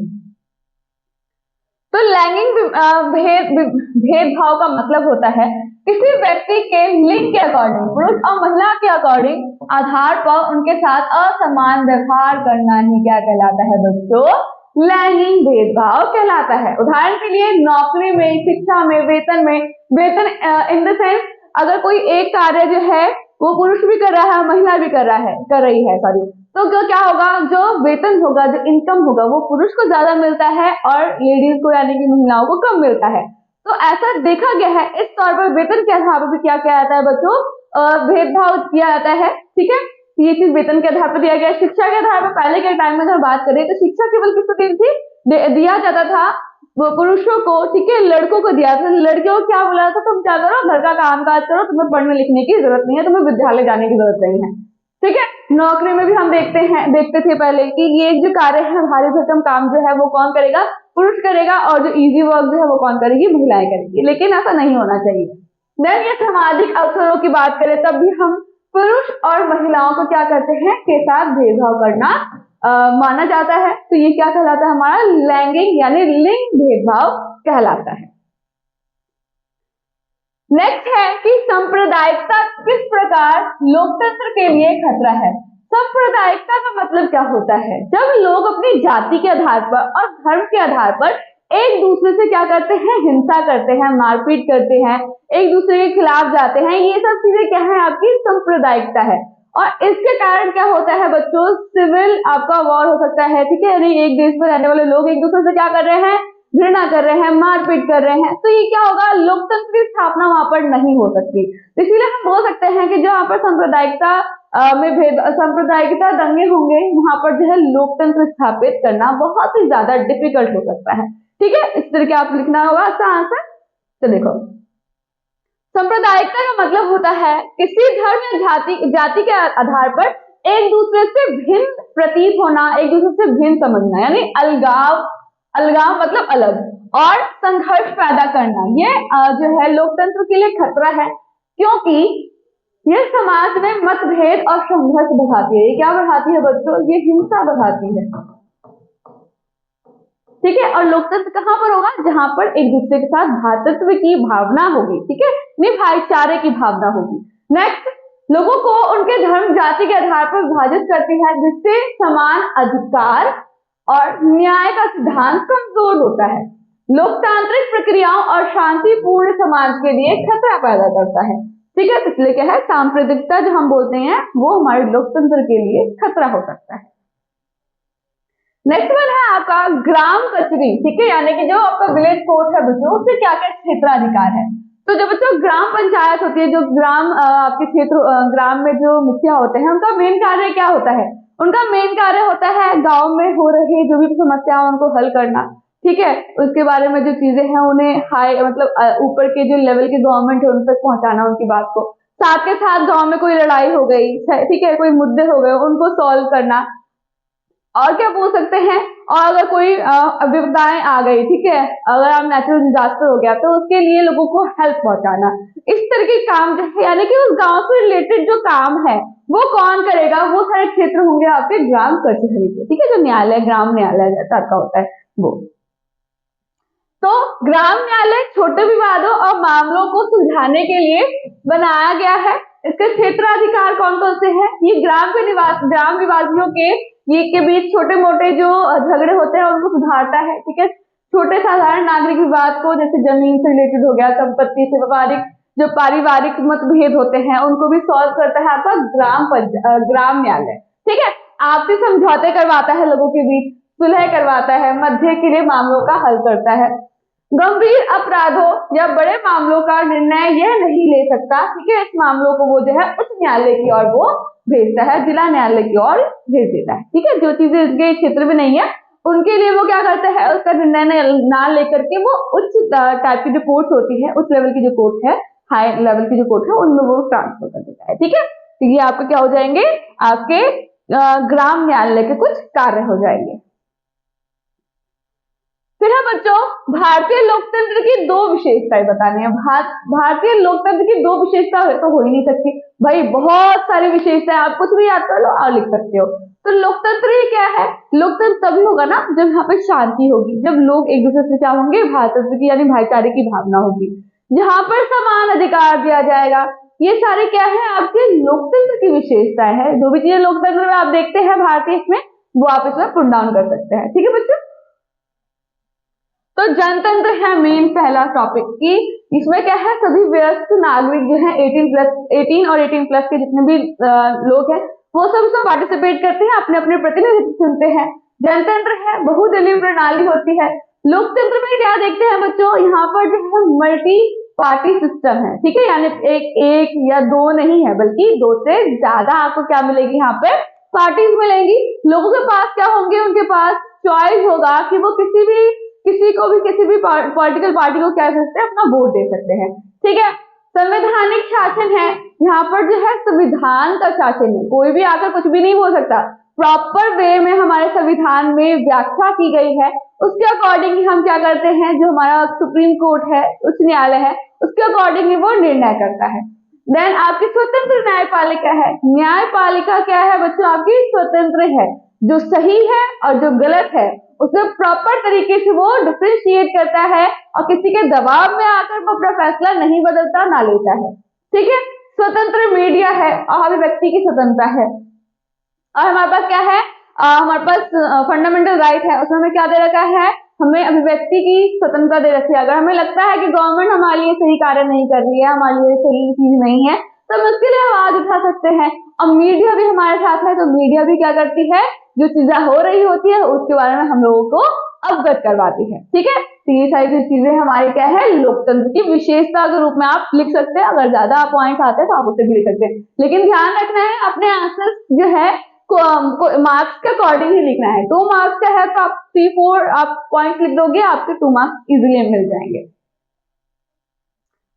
नेक्स्ट क्वेश्चन है बच्चों, अब आपका आ गया इकोनॉमिक्स से रिलेटेड क्वेश्चन आंसर, ठीक है। तो मानव विकास सूचांक के संकेत क्या है? मानव यानी मनुष्य के जो विकास है, 3 आपको सूचांक दे रखे हैं, संकेतांक दे रखे हैं, ठीक है। 3 संकेत होते हैं, उसके आधार पर क्या बनाया जाता है? रिपोर्ट बनाया जाता है। 3 संकेत कौन कौन से है बच्चों? आपके स्वास्थ्य, ठीक है, आपकी इनकम और आपकी एजुकेशन यानी कि शिक्षा, ठीक है। ये 3 क्या है? आपके संकेत है, आपके सूचांक के रूप में जो है ये कार्य करता है। तो आप कैसे इसको डिफाइन करेंगे? तो मानव विकास सूचांक को मापने के लिए मुख्य रूप से 3 संकेत दे रखे होते हैं, उनका उपयोग किया जाता है। पहला है स्वास्थ्य कि इसके लिए औसतन जीवन प्रत्याशा यानी कि लाइफ एक्सपेक्टेंसी को देखा जाता है।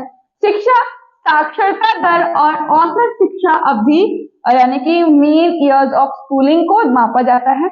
आय यानी इनकम, इसमें बच्चों प्रति व्यक्ति आय के माध्यम से जीवन स्तर का आकलन किया जाता है। इन 3 तरीकों से हम क्या बनाते हैं? रिपोर्ट बनाते हैं। किसका कौन बनाता है? मानव विकास सूचकांक जो है ये बनाता है, जो ह्यूमन डेवलपमेंट इंडेक्स होता है, ठीक है बच्चों। इन 3 को आधार बनाया जाता है। फिर है उदारीकरण। तो बच्चों उदारीकरण क्या है? हमारी गवर्नमेंट ने, अगर आप लोगों ने पढ़ा होगा LPG, अब ये बोलोगे मम्मी तो गैस है, नहीं ये गैस नहीं है, ये फॉर्मूला है लर्न करने का ना, कि LPG क्या है? लिबरलाइजेशन, प्राइवेटाइजेशन और ग्लोबलाइजेशन। तो हमने क्या पूछा है? उदारीकरण यानी कि लिबरलाइजेशन पूछा है। तो ये क्या होता है? उदारीकरण क्या होता है? उदारीकरण होता है मतलब जो आपकी गवर्नमेंट है वो क्या कर रही है, आप लोग अदर्स कंट्री को हमारे यहाँ पर आने के लिए बोलती है, अपनी इंडस्ट्री यानी कि निवेश करने की स्वतंत्रता देती है, ठीक है। अगर पहले की हम बात करें, जब LPG नहीं था, तब उससे पहले की जब हम बात करते हैं, तो क्या थे? कुछ टैक्सेस लगाए गए थे कि अदर कंट्री जो है हमारे कंट्री में आकर क्या नहीं कर सकती? इंडस्ट्री डेवलप नहीं कर सकती, निवेश नहीं कर सकती। अगर वो करती है ऐसा तो उन्हें कुछ टैक्स देने पे करना पड़ेगा। तो अगर इसी वजह से क्या नहीं था, हमारे पास इंडस्ट्री नहीं था, ठीक है। लेकिन जब उन्होंने LPG को अपनाया, ठीक है, यानी कि लिबरलाइजेशन और प्राइवेटाइजेशन और ग्लोबलाइजेशन को अपनाया, इसके कारण जो है अदर्स कंट्री के जो लोग हैं, ठीक है, वो जो है अपना इंडस्ट्री डेवलप करने के लिए आ सकते हैं। जिससे कि क्या होगा? फायदा क्या होगा कि यहाँ पे रहने वाले जो लोग हैं उनको क्या मिलेगा बच्चों? उनको जॉब मिलेगा, ठीक है, उनको सैलरी मिलेगी। तो इस वजह से क्या है, उनको क्या मिल, और जो आपका कंट्री है वो भी क्या होगा? डेवलप होगा, ठीक है। तो इस तरीके से आप क्या लिखोगे? इसको परिभाषा देना है आपको सिंपली। उदारीकरण का अर्थ है सरकार द्वारा अर्थव्यवस्था में नियंत्रण और नियमों को कम करना। जो अर्थव्यवस्था है, जो अभी इकोनॉमी है, उसमें पूरी तरीके से कंट्रोल गवर्नमेंट का नहीं होता है। कुछ जो पावर्स है कुछ नियमित लोगों को भी दे दिया जाता है, उसमें अपने पावर को कम करना, ठीक है। ये आपका क्या कहलाता है? उदारीकरण यानी उदार होना, ठीक है, यानी कि थोड़ा अच्छा होना, ताकि व्यापार, उद्योग और निवेश के अवसर को बढ़ाया जा सके। अगर हम इजी वे में बात करें, यह आर्थिक गतिविधियों को निजी क्षेत्र, ठीक है, प्राइवेट जो आपके लोग होते हैं वो भी आकर इंडस्ट्री अपना बनाते हैं, निजी क्षेत्र और विदेशी निवेश के लिए खोलने का एक प्रक्रिया है, ये है आपका उदारीकरण, ठीक है बच्चों। इस तरीके से आप डेफिनेशन दे दोगे। फिर है बच्चों विश्व व्यापार संगठन WTO।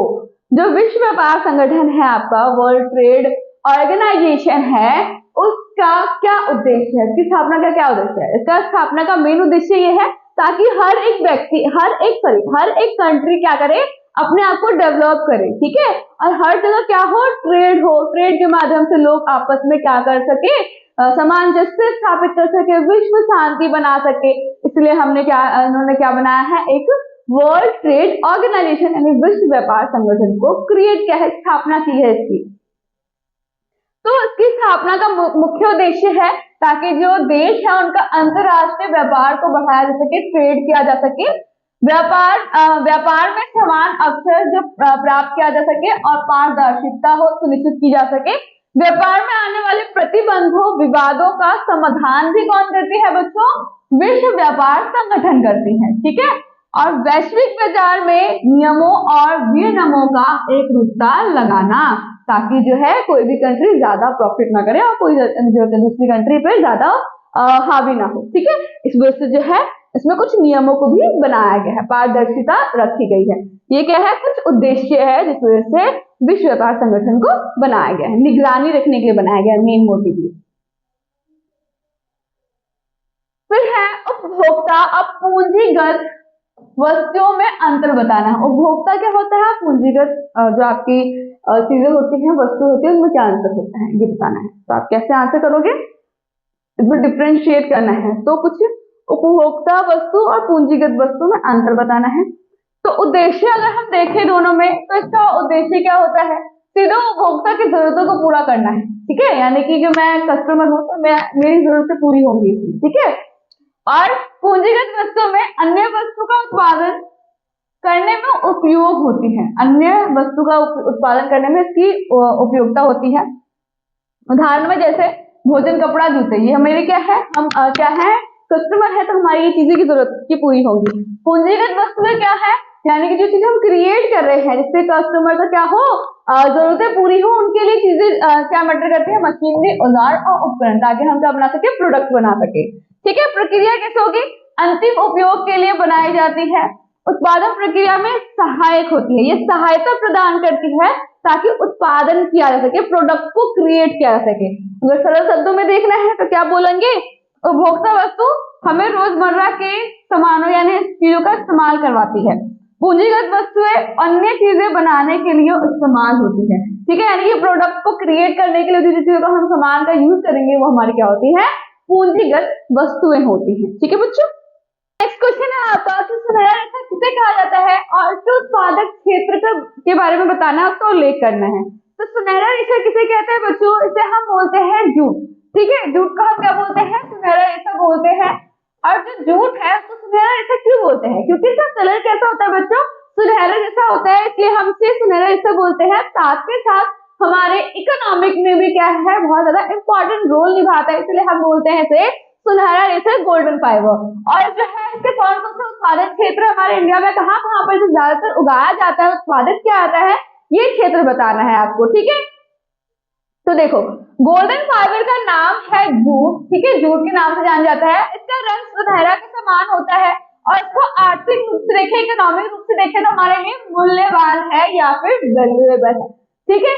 और इसके मुख्य क्षेत्र कौन कौन से हैं, उत्पादन क्षेत्र, तो भारत में मुख्य क्षेत्र कौन से है जहां पर हमें जूट का उत्पादन देखने को मिलता है। तो पहला है आपका पश्चिम बंगाल, फिर बिहार, असम, उड़ीसा, ठीक है बच्चों, यानी कि पश्चिम बंगाल में आपको देखने को मिलेगा जूट की खेती, बिहार में, असम में और उड़ीसा में। तो ये कुछ ऐसे क्षेत्र है हमारे इंडिया के जहां पर जूट को अच्छी तरीके से उगाया जाता है, उत्पादित किया जाता है। चलो नेक्स्ट देखें।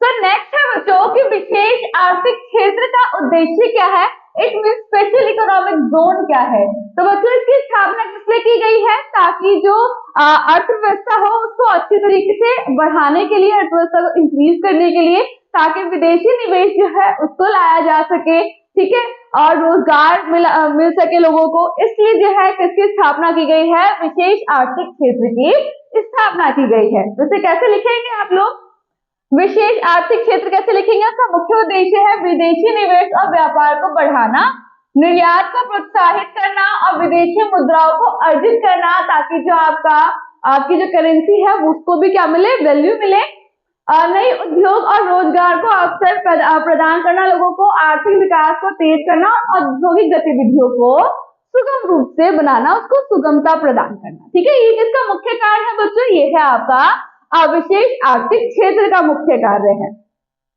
नेक्स्ट है कि सड़क परिवहन का महत्व क्या है बच्चों। सड़क परिवहन बहुत ही इंपॉर्टेंट रोल निभाता है हमारे टैक्सी सेक्टर में, और क्या है हमारे लिए, क्या है ये डोर टू डोर फैसिलिटी हमें प्रोवाइड करवाता है, और इसका रख रखाव बहुत इजी है, सुगमता से होता है, दूर दराज क्षेत्रों को गांव के क्षेत्रों से मिलाता है, और पास की जगह जाना हो तो उसके लिए एक अच्छा साधन हमें प्रोवाइड करवाता है। तो ये क्या है हमारा सड़क परिवहन का कुछ उद्देश्य, मतलब महत्व है। जैसे कैसे लिखेंगे बच्चों, सुविधाजनक और तेज है, ठीक है, यानी कि माल को, जो हमारे प्रोडक्ट है उसको लोगों तक आसानी तक पहुंचाता है, जल्दी एक स्थान से दूसरे स्थान तक पहुंचा सकता है, ठीक है, प्रोडक्ट को ग्रामीण क्षेत्र को तक पहुंच, तो आपके गांव और दूर दराज क्षेत्रों को शहरों से जोड़ता है सड़क परिवहन। और क्या है, आर्थिक विकास में योगदान करता है। व्यापार, उद्योग, पर्यटन के लिए सड़क परिवहन को महत्वपूर्ण माना जाता है।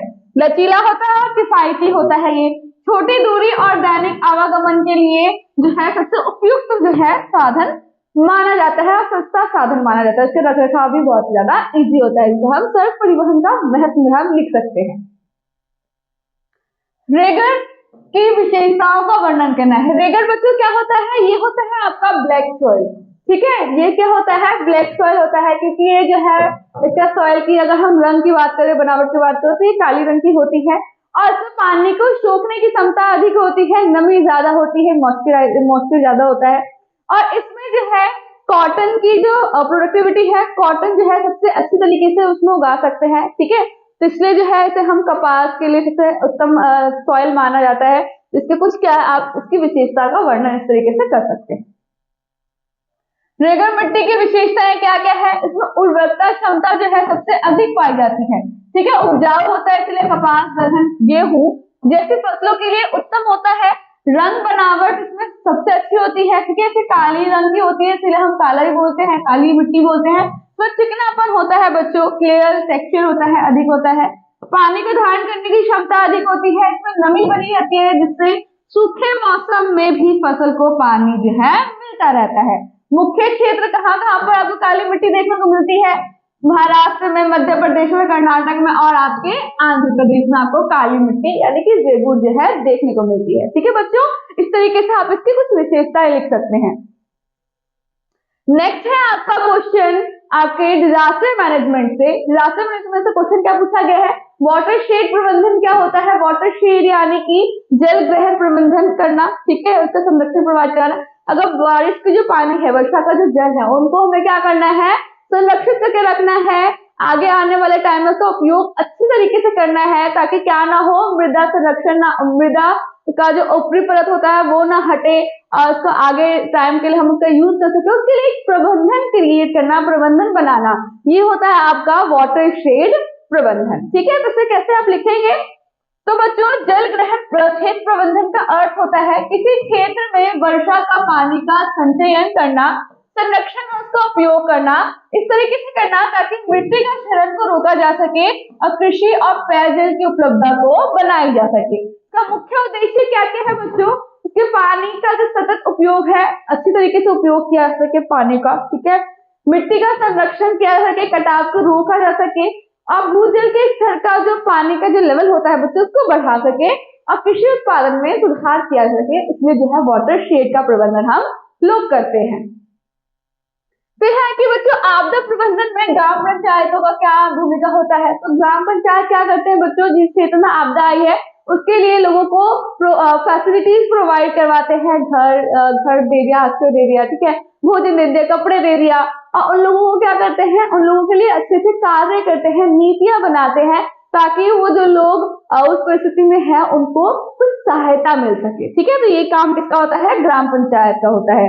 तो क्या लिखेंगे आप लोगों की, ग्राम पंचायत आपदा के समय लोगों को जागरूक करती है, राहत और बचाव कार्यों में सहायता करती है, प्रभावित वाले लोगों को क्या देती है, भोजन देती है, पानी देती है और आश्रय जैसी सुविधाएं जो है पहुंचाने में हेल्प करती है। ये किसका कार्य होता है बच्चों, ग्राम पंचायत का कार्य होता है।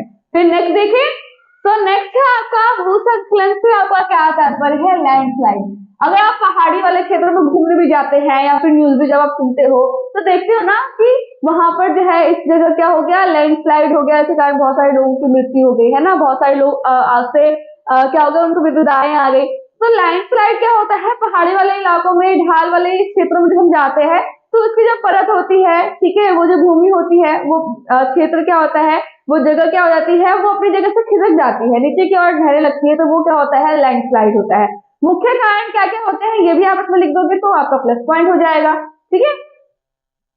तो मुख्य भूस्खलन का अर्थ है किसी पहाड़ी ढाल वाली भूमि का अचानक मिट्टी, चट्टान या पत्थर के बड़े बड़े हिस्सों से नीचे की ओर खिसकना, ये क्या होता है, भूस्खलन कहलाता है बच्चों।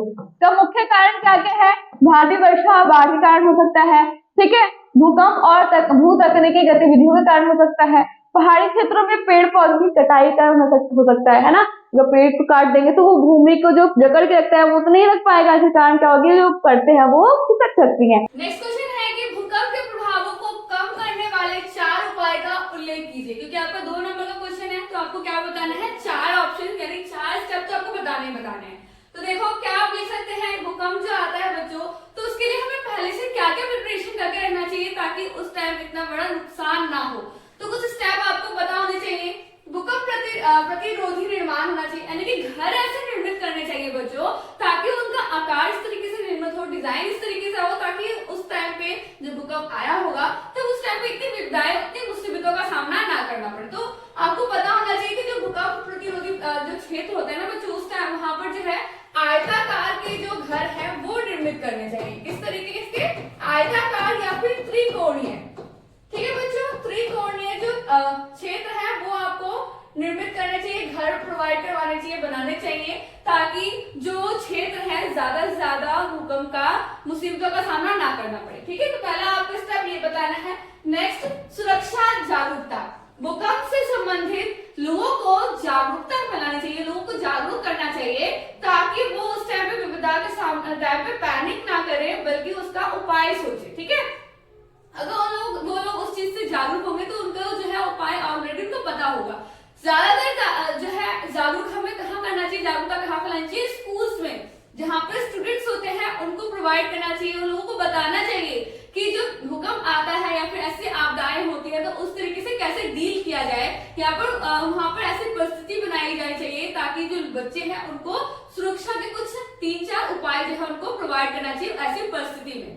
ठीक है बच्चों, जागरूकता हो गया। देन थर्ड है आपका आपदा प्रबंधन योजना। प्रबंधन आपको बनाना चाहिए, योजनाएं बनानी चाहिए ताकि जो लोग हैं उस टाइम पे विपदा के टाइम पर जो है अपने जो लोग हैं जो योजनाएं हैं उनको एग्जीक्यूट कर सके, जो सरकार है वो उनकी हेल्प कर सके। ठीक है, जो विपदा से प्रभावित लोग हैं उनकी वो क्या कर सके, हेल्प कर सके।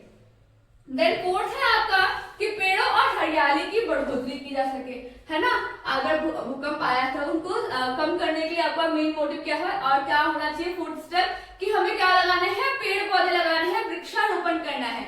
एक मेन क्या हो सकता है बच्चों, मेन ऑब्जेक्टिव होगा क्या होगा, आपको हरियाली तो होगी साथ के साथ आपको पॉजिटिव एनर्जी भी आपको देखने को मिलेगा। ठीक है, जब आपके चारों ओर हरियाली होती है तो आपको पॉजिटिव पॉइंट्स भी आपको देखने को मिलते हैं। इसलिए हमें क्या करना चाहिए, अपने बर्थडे पे जो है कम से कम एक पेड़ पौधा जो है एक पेड़ तो जरूर लगाना चाहिए। ठीक है, जिससे क्या हो आपकी तरफ पॉजिटिव एनर्जी जो है बनी रहे। तो मिट्टी के कटाव और भूस्खलन से बचाव के लिए इन इलाकों में वृक्षारोपण किया जाए। ये कुछ आपके स्टेप्स हैं, अगर आपको इससे ज्यादा पता है तो आप उसके ज्यादा भी अलग पॉइंट्स आप उसमें ऐड ऑन कर सकते हैं। ठीक है, तो इस तरीके। तो बच्चों आपका पहला क्वेश्चन आंसर है हिस्ट्री से, जो कि आपका लॉन्ग टाइप क्वेश्चन आंसर है जो कि आपके 4 मार्क्स के आते हैं। तो क्वेश्चन बोल रहा है आपका, दक्षिणी वियतनाम में साम्यवाद के प्रभाव को रोकने के लिए अमेरिका ने क्या कदम उठाए। तो बच्चों जो आपके दक्षिणी वियतनाम है जो कि आपके बटे हुए थे 2 भागों में, तो दक्षिणी वियतनाम में कैसे अमेरिका ने क्या क्या कदम उठाए, क्या क्या स्टेप लिए जो कि वहां पर समाजवाद ना फैले, साम्यवाद ना फैले। तो उन्होंने क्या किया बच्चों, उस चीज को रोकने के लिए उन्होंने आर्थिक, सैन्य, राजनीतिक सभी तरीकों से क्या किया, उन्होंने हस्तक्षेप किया है दक्षिणी वियतनाम में ताकि क्या ना हो, वहां पर साम्यवाद जो है ना फैले। ताकि एशिया के, उन्हें ये डर था कि भाई यहाँ पे दक्षिणी वियतनाम में अगर साम्यवाद फैल जाता है या समाजवाद आ जाता है तो वहां के आसपास के जो एरियाज हैं यानी कि एशिया में जो है ज्यादातर कंट्री क्या हो जाएगी, समाजवाद हो जाएगी, जो कि पूंजीवाद के लिए क्या था, खतरा था। तो इस चीज को रोकने के लिए अमेरिका ने सभी तरीकों का यूज किया है। तो पहला उन्होंने आर्थिक और सैन्य सहायता प्राप्त की। तो आप कैसे इसका आंसर लिखेंगे, तो पहले आपको लिखना होगा कि अमेरिका ने दक्षिणी वियतनाम में साम्यवाद के प्रसार को रोकने के लिए कई महत्वपूर्ण कदम उठाए जो कि निम्नलिखित है। पहला क्या लिखोगे, आर्थिक और सैन्य सहायता से उन्होंने क्या किया, हस्तक्षेप किया दक्षिणी वियतनाम में। अमेरिका ने दक्षिणी वियतनाम की सरकार को आर्थिक सहायता और हथियार दिए ताकि वो क्या हो जाए, उन पर आश्रित हो जाए, अमेरिका पर आश्रित हो जाए, ताकि वो जो भी फैसला करे राजनीतिक तौर पर चाहे सैन्य तौर पर वो किनकी हेल्प ले, अमेरिका की हेल्प ले। तो उन्होंने पहला कदम जो है आर्थिक और सैन्य सहायता देने के हिस्से से उन्होंने क्या किया, हस्तक्षेप किया। फिर उन्होंने सैन्य सलाहकार भेजे। उन्होंने क्या किया, दक्षिणी जो वियतनाम है उनमें क्या भेजा, उन्होंने अपने अपने सैन्य भेजे, सैनिक भेजे, ताकि उन लोगों को क्या कर सके, दक्षिणी वियतनाम के सैनिकों को वो प्रशिक्षण दे सके, उनको सही से क्या दे सके, उनके जो प्रशिक्षण है उनको सीख दे सके कि कैसी सेना जो है काम करती है। तो उन्होंने जैसे सलाहकार भेजे, तो उन्होंने क्या काम किया, अमेरिका ने अपनी सेना के सलाहकार दक्षिणी वियतनाम में भेजे ताकि वहां की सेना को प्रशिक्षण दे सके, एजुकेशन दे सके, ठीक है। देन उन्होंने सीधा सैन्य हस्तक्षेप किया उन्होंने। बाद में अमेरिका ने बड़ी समस्या में अपनी सेनाएं दक्षिणी वियतनाम भेजी और युद्ध ने सीधे भाग लिया। जो युद्ध उस टाइम पे चल रहा था, उन्होंने दक्षिणी वियतनाम को क्या कहा कि आप क्या करो, उस टाइम पे उस युद्ध में हिस्सा लो, जो कि इनके कहने पे किया, उन्होंने अमेरिका के कहने पे किया। कुछ नेक्स्ट स्टेप्स और भी है, क्योंकि आपका 4 मार्क्स का क्वेश्चन है बच्चों, तो कम से कम आपको 5 पॉइंट्स तो जरूर लिखने हैं, ताकि अगर आपका 1 पॉइंट भी गलत हो तो आपके 4 नंबर कहीं ना जाए। तो आप क्या लिख सकते हैं, कम्युनिस्ट विरोधी सरकार का समर्थन, यानी कि जो उस टाइम पे कम्युनिस्ट के जो विरोधी थे उनका उन्होंने क्या किया, राजनीतिक तौर पर उनकी सहायता प्रदान की। अमेरिका ने दक्षिणी वियतनाम की कम्युनिस्ट पार्टी यानी कम्युनिस्ट विरोधी सरकार का राजनीतिक समर्थन किया, ठीक है, ताकि वहां पर क्या ना हो, वहां पर साम्यवाद का प्रसार या प्रचार ना हो सके। डोमिनो सिद्धांत का पालन किया उन्होंने। अमेरिका को डर था कि अगर वियतनाम जो है साम्यवादी बन जाएगा, समाजवाद बन जाएगा, तो वहां के अन्य देश, एशिया के जो अन्य देश है वो भी क्या हो जाएंगे, साम्यवादी हो जाएंगे। इसलिए उन्होंने साम्यवाद को रोकने के लिए कठोर कदम उठाए। तो इस तरीके से आप क्या लिख देंगे, इस प्रकार आप लिख देना आगे, इस प्रकार कि अमेरिका ने सैन्य किया, राजनीतिक व आर्थिक सभी प्रकार के महत्वपूर्ण कदम उठाए। ठीक है बच्चों, इस तरीके से आप अपना आंसर को खत्म कर सकते हैं, कंक्लूजन दे सकते हैं। इस तरीके से अगर आप लिखोगे तो आपके 4 मार्क्स कहीं जाएंगे, आपके 4 मार्क्स क्या हो जाएंगे, सिक्योर हो जाएंगे। ओके, चलो नेक्स्ट क्वेश्चन देखें। हिस्ट्री का ये सेकंड क्वेश्चन है, ये आपका लॉन्ग टाइप कि अखिल भारतीय राष्ट्रीय आंदोलन, जिसमें क्या करना है कि हमारे भारत के जितने भी लोग हैं, चाहे अमीर गरीब, किसी भी भाषा के हो, किसी भी जाति के हो, हमें उनको क्या करना है, उनको अपने साथ मिलाना है, उनमें एकता की भावना देना है, राष्ट्रीय की भावना देनी है, ताकि वो लोग साथ में क्या कर सके, जन आंदोलन कर सके। ठीक है, किस प्रकार राष्ट्रीय आंदोलन को एक नई दिशा और गति प्रदान की। अखिल भारतीय राष्ट्रीय आंदोलन ने राष्ट्रीय आंदोलन को एक नई दिशा निम्नलिखित तरीकों से दी। कैसे? उन्होंने जनसंख्या की जो है वृद्धि बढ़ा दी, ठीक है, उनकी वृद्धि कर दी। हर एक लोगों ने पार्टिसिपेट किया इस आंदोलन में। पहली बार किसान, मजदूर, छात्र, महिलाएं और मध्यम वर्ग के सहित सभी समाज के सभी लोग उन्होंने क्या किया, सक्रिय रूप से यानी कि एक्टिव रूप से उन्होंने क्या किया, स्वतंत्रता के आंदोलन में पार्टिसिपेट किया, और जिससे यह एक जन आंदोलन में तब्दील हो गया, जन आंदोलन में बदल गया। फिर इसका स्वरूप कैसा था? यह आंदोलन पूरे देश में फैल गया और क्षेत्रीय, धार्मिक, भाषाई भेदभाव को कम करते हुए उन्होंने राष्ट्रीय एकता की भावना को मजबूत कर दिया। संघर्ष के एक नए तरीके क्या क्या थे? असहयोग, विदेशी वस्तुओं का बहिष्कार करना, बहिष्कार उनको अपनाना नहीं है, हमें क्या करना है, केवल स्वदेशी जो चीज हम अपने देश में खुद निर्मित कर रहे हैं अपने हाथों से, उन्हीं चीज का हम क्या करेंगे, उपयोग करेंगे। शांतिपूर्वक विरोध, हमें क्या करना है, हिंसा नहीं करना है, अहिंसा के साथ शांतिपूर्वक जो क्या करना है, वार्तालाप करना है, शांतिपूर्वक अपनी बातों को गवर्नमेंट के सामने रखनी है। एंड अहिंसक तरीकों से अपनाया गया, जिससे आंदोलन को नई दिशा मिली। नेक्स्ट स्टेप कुछ और ऐसे थे, सशक्त नेतृत्व। महात्मा गांधी जैसे बहुत सारे ऐसे नेता थे जिन्होंने क्या किया, जन आंदोलन का एक नेतृत्व प्रदान किया और आंदोलन को स्पष्ट लक्ष्य और अनुशासन, नैतिक बल प्राप्त हुआ और राष्ट्रीय चेतना का जागरण हुआ, क्योंकि इसमें क्या है, हर एक व्यक्ति ने साथ पार्टिसिपेट किया था। इसका मतलब है कि उनके बीच को जो भेदभाव है, उन्होंने उनको साइड किया और उनके अंदर किसकी भावना आई, नेशनलिज्म की भावना आई, यानी कि राष्ट्रीय चेतना आया। इस आंदोलन से जनता में राजनीतिक जागरूकता और राष्ट्रीय चेतना बढ़ी, जिससे वह स्वतंत्रता प्राप्ति के लिए उनका जो इरादा है, उनका जो उद्देश्य था वो क्या हो गया और मजबूत हो गया। तो इसी तरीके से आप क्या लिख सकते हैं, इस प्रकार अखिल भारतीय राष्ट्रीय आंदोलन ने स्वतंत्रता संग्राम को एक नई दिशा और गति को तेज कर दिया। ठीक है बच्चों, इस तरीके से अपना आंसर को समाप्त कर सकते हैं, एंड कर सकते हैं। नेक्स्ट क्वेश्चन है आपका, जन संघर्ष आंदोलन को कैसे प्रभावित करते हैं, यानी कि ये क्वेश्चन है आपका पॉलिटिकल साइंस से। जन संघर्ष यानी कि जितने भी लोग हैं उन लोगों ने कैसे लोकतंत्र को प्रभावित किया, किस तरीके से अफेक्ट किया। तो जन संघर्ष का लोकतंत्र पर गहरा प्रभाव पड़ता है। इसके प्रमुख कारण होते हैं, लोकतंत्र का मतलब ये होता है कि उस वहां पर रहने वाले सभी लोग क्या करते हैं, पार्टिसिपेट करते हैं, ताकि उनका जो देश है वो अच्छे तरीके से गवर्नमेंट के हाथों रन हो सके और उनकी समस्याओं का समाधान वो लोग खुद कर सके। कैसे खुद करेंगे, तो उनके द्वारा जो चुने हुए क्या होते हैं, रिप्रेजेंटेटिव होते हैं, वो अपने इलाके के, अपने जगहों की जो समस्याएं हैं उनको लेकर लोकसभा में या संसद में क्या करते हैं, बातचीत करते हैं, उनका सोल्यूशन ढूंढते हैं। ठीक है, तो लोकतांत्रिक अधिकारों की रक्षा होती है। इसमें क्या होता है, जो हमारे अधिकार है, अगर लोकतंत्र में लोगों के पास शक्ति नहीं होगी, पावर नहीं होगी, तो हमारे जो अधिकार है वो तो छीन सकते हैं ना, कोई भी गवर्नमेंट आएगा वो हटा देगा हमारे अधिकार। लेकिन जब लोकतंत्र हमारे जन संघर्ष की बात करते हैं, जहां पर लोगों के शासन होता है, तो वहां पर हमारे जो मौलिक अधिकार होते हैं, जो हमारे अधिकार होते हैं, वो क्या होते हैं, सुरक्षित होते हैं। जन संघर्ष के माध्यम से जनता अपने अधिकारों और स्वतंत्रता को रक्षा प्रदान करती है, जिससे लोकतंत्र को और मजबूती मिलती है।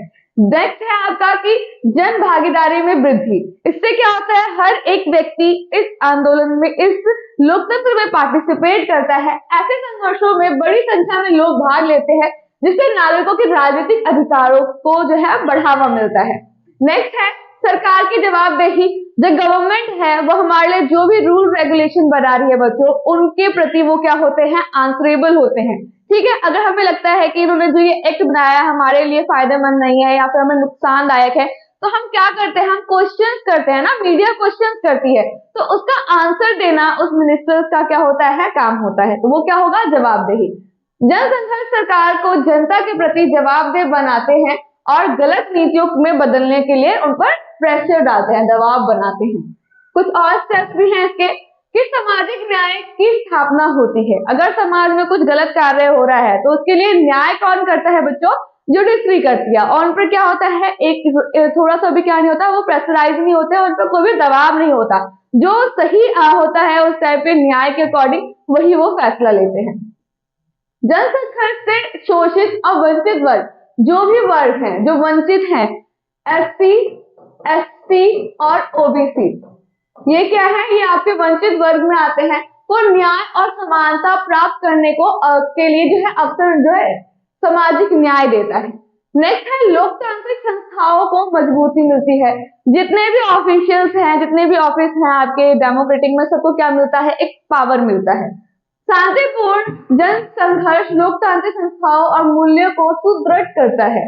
इस प्रकार जन संघर्ष लोकतंत्र को सशक्त, जीवंत यानी कि जीवित रखता है, बनाने में महत्वपूर्ण भूमिका निभाता है। जन संघर्ष का ही मतलब ये है कि लोगों का संघर्ष, ठीक है, जैसे लोग विद्रोह करते हैं, विरोध करते हैं शांतिपूर्ण ढंग से, इस तरीके से जो है लोकतंत्र जो है हमेशा बना रहता है, हमेशा जीवंत रहता है। ठीक है, यानी कि वो सक्रिय रूप से कार्य करता है हम लोगों के लिए। नेक्स्ट क्वेश्चन देखें। नेक्स्ट क्वेश्चन है आपका, भारत में स्थानीय स्वशासन की आवश्यकताओं और महत्व पर विस्तार डाले। तो ये क्वेश्चन भी आपका पॉलिटिकल साइंस से है, लॉन्ग टाइप क्वेश्चन आंसर, जो कि 4 नंबर का है। ठीक है, देखो इधर मार्क्स भी लिखा हुआ है आपका। तो स्थानीय स्वशासन क्या होता है बच्चों, जैसे कि आपका यूनियन में होता है, सेंट्रल लेवल पे गवर्नमेंट होता है, देन आपका स्टेट लेवल पे होता है, देन आपका थर्ड लेवल की जो गवर्नमेंट होती है वो आपका स्थानीय स्वशासन होता है, लाइक पंचायत। ठीक है, अगर आप गांव की बात करते हैं तो वहां पर आपका पंचायत, अगर आप शहरों की बात करते हैं, टाउन की बात करते हैं, तो वहां पर म्युनिसिपल कॉर्पोरेशन होते हैं। तो वहां पर वो दोनों ही क्या है, आपके स्थानीय स्वशासन है।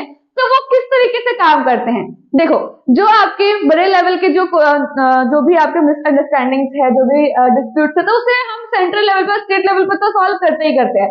लेकिन कुछ छोटे छोटे इलाके भी होते हैं, वहां पर भी डेली लाइफ के ठीक है, या फिर कुछ समस्याएं होती है वो डायरेक्ट आप मिनिस्टर तक तो नहीं पहुंचा सकते ना, तो आप क्या करते हो, अपने आसपास अपने इलाके में जो भी आपका पंच है उनको बैठक करवा के उनसे क्या करते हैं, हम उस प्रॉब्लम का सोल्यूशन निकलवाते हैं। चाहे खेती से रिलेटेड हो गया, चाहे आपका पारिवारिक जो भी इशू चल रहा है वो भी कौन सॉल्व करता है, हमारे स्वशासन जो है वो सॉल्व करते रहते हैं। ठीक है, तो यही है, क्या है, छोटे मोटे जो चीजें हैं जो एक हद तक जो स्थानीय स्वशासन हैंडल कर सकती है वो हैंडल करती है, अगर वो नहीं होता तो फिर अपर लेवल जो है वो सॉल्व करती है। तो स्थानीय स्वशासन के भी क्या होते हैं, कुछ महत्वपूर्ण रोल निभाते हैं, भूमिकाएं निभाते हैं। तो वो भूमिकाएं क्या है बच्चों, भारत में स्थानीय स्वशासन लोकतंत्र की नींव है। इसकी आवश्यकता और महत्व निम्नलिखित बिंदुओं में स्पष्ट किया गया है। पहला है कि लोकतंत्र की जड़ को और मजबूत करता है। ठीक है, कैसे मजबूत करता है, स्थानीय स्वशासन के माध्यम से जनता को शासन में प्रत्यक्ष भागीदारी मिलती है, जिससे लोकतंत्र जमीनी स्तर पर मजबूत रहता है। ठीक है, यानी कि बेसिक स्तर पर वो मजबूत रहता है। इससे क्या है, लोगों के पास पावर्स होते हैं शासन करने के। देन जन समस्याओं का शीघ्र समाधान होता है। अगर स्थानीय स्वशासन ना हो तो क्या आपके जो छोटे मोटे प्रॉब्लम्स हैं वो बड़े बड़े लेवल पे, यानी कि यूनियन लेवल पे, स्टेट लेवल पे जल्दी से सॉल्व हो पाएंगे? नहीं हो पाएंगे। तो वो सॉल्व करने के लिए ही गवर्नमेंट ने क्या बनाया है, स्थानीय स्वशासन का निर्माण किया है। तो स्थानीय स्वशासन जैसे पंचायत, नगर पालिका आपके क्या होते हैं, टाउन्स में, पंचायत जो है वो आपके कहाँ होते हैं, गाँव में। तो स्थानीय समस्याओं को बेहतर ढंग से समझती है, क्योंकि वो लोग वहीं पर रहते हैं, तो वो अपने प्रॉब्लम, लोकल प्रॉब्लम जो है वो अच्छी तरीके से जानते हैं और उसका सोल्यूशन भी वो लोग खुद निकाल लेते हैं। इसलिए उसका समाधान जल्दी और प्रभावी रूप से किया जा सकता है। नेक्स्ट थर्ड है कि प्रशासनिक सुविधा एवं विकेंद्रीकरण। विकेंद्रीकरण का मतलब क्या होता है, जब पावर किसी एक के पास ना होकर के क्या हो, बटी होती है। ठीक है, जैसे स्टेट लेवल, जैसे यूनियन लेवल पे, फिर आपका स्टेट लेवल पे आपका जो निचली स्तर है यानी कि स्थानीय स्वशासन है।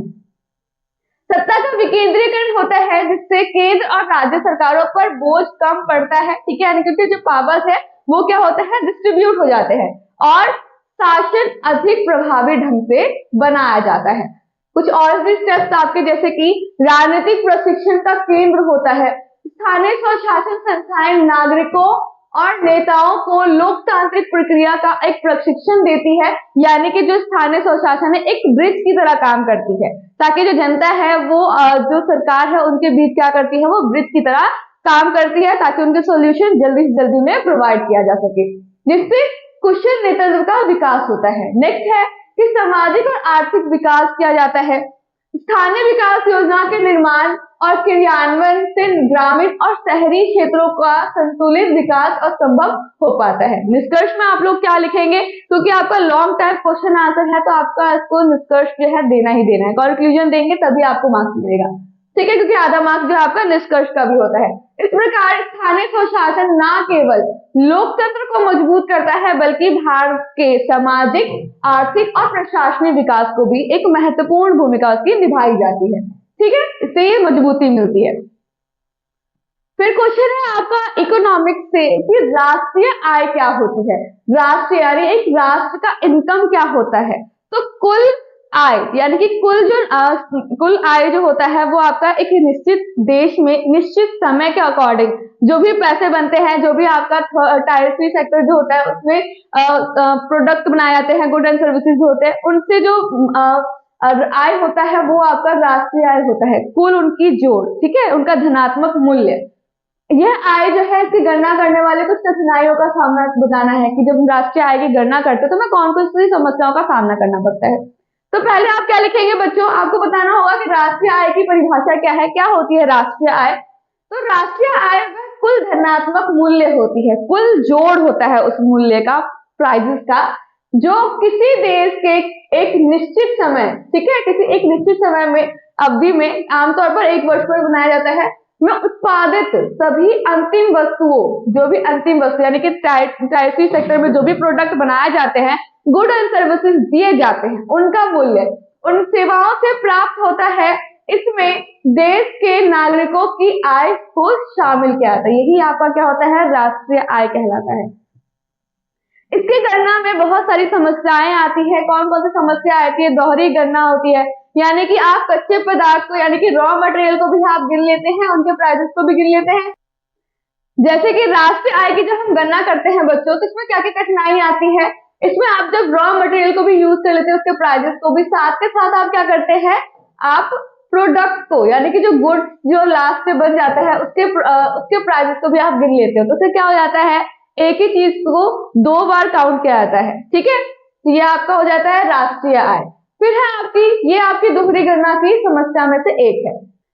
तो दोहरी गणना की समस्या को आप कैसे काउंट करेंगे, यदि कच्चे माल और तैयार वस्तुओं दोनों को जोड़ लिया जाए तो दोहरी गणना हो जाती है, 2 बार गणना हो जाती है, जिससे राष्ट्रीय आय गलत हो जाती है। ठीक है, इससे राष्ट्रीय आय क्या हो जाती है, आपकी गलत हो जाती है।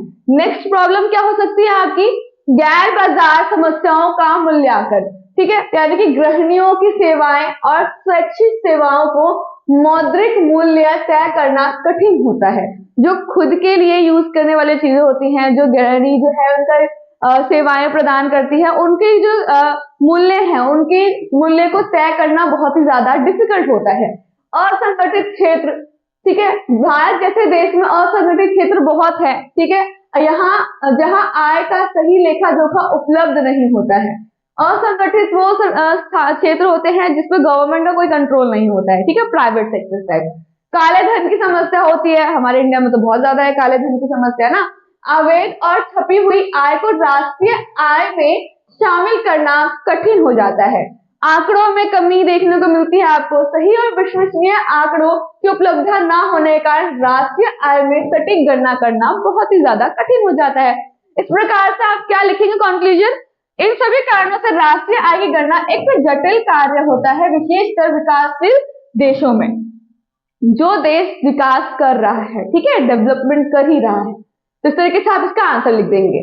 नेक्स्ट है आपका इकोनॉमिक का ही है कि आर्थिक विकास के माप को किन्हीं 4 सूचकांकों का वर्णन कीजिए, कि हम आर्थिक विकास को हम किस तरीके से, कौन से 4 मेन कंपोनेंट है जिससे हम क्या कर सकते हैं, आपके विकास के बारे में बात कर सकते हैं, डेवलपमेंट के बारे में बात कर सकते हैं। तो 4 विकास किस तरीके से आप देखते हैं, एक तो आपका प्रति व्यक्ति आय। ठीक है, यानी कि उस कंट्री में हर व्यक्ति मतलब औसत एवरेज कितना कमाता है। राष्ट्रीय आय में वृद्धि का दर, किस प्रकार से वृद्धि दर हो रहा है या नहीं हो रहा है राष्ट्रीय आय में। मानव विकास सूचकांक, ठीक है, और मानव विकास ने किस तरीके से सूचकांक के प्रभावित करके देखा है कि यहाँ पर किस तरीके से मानव का वृद्धि हो रहा है कि नहीं हो रहा है, उनके डेवलपमेंट हो रहे हैं कि नहीं हो रहे हैं। तो प्रति व्यक्ति आय में आप क्या देखते हैं, यह देश की कुल राष्ट्रीय आय को कुल जनसंख्या, यानी कि जब कुल राष्ट्रीय आय है उसको कुल जनसंख्या से क्या देना है, भाग देकर प्राप्त की गई जो राशि होती है, जो मूल्य होता है, वो होता है आपका प्रति व्यक्ति आय। यह आर्थिक विकास का संकेत माना जाता है।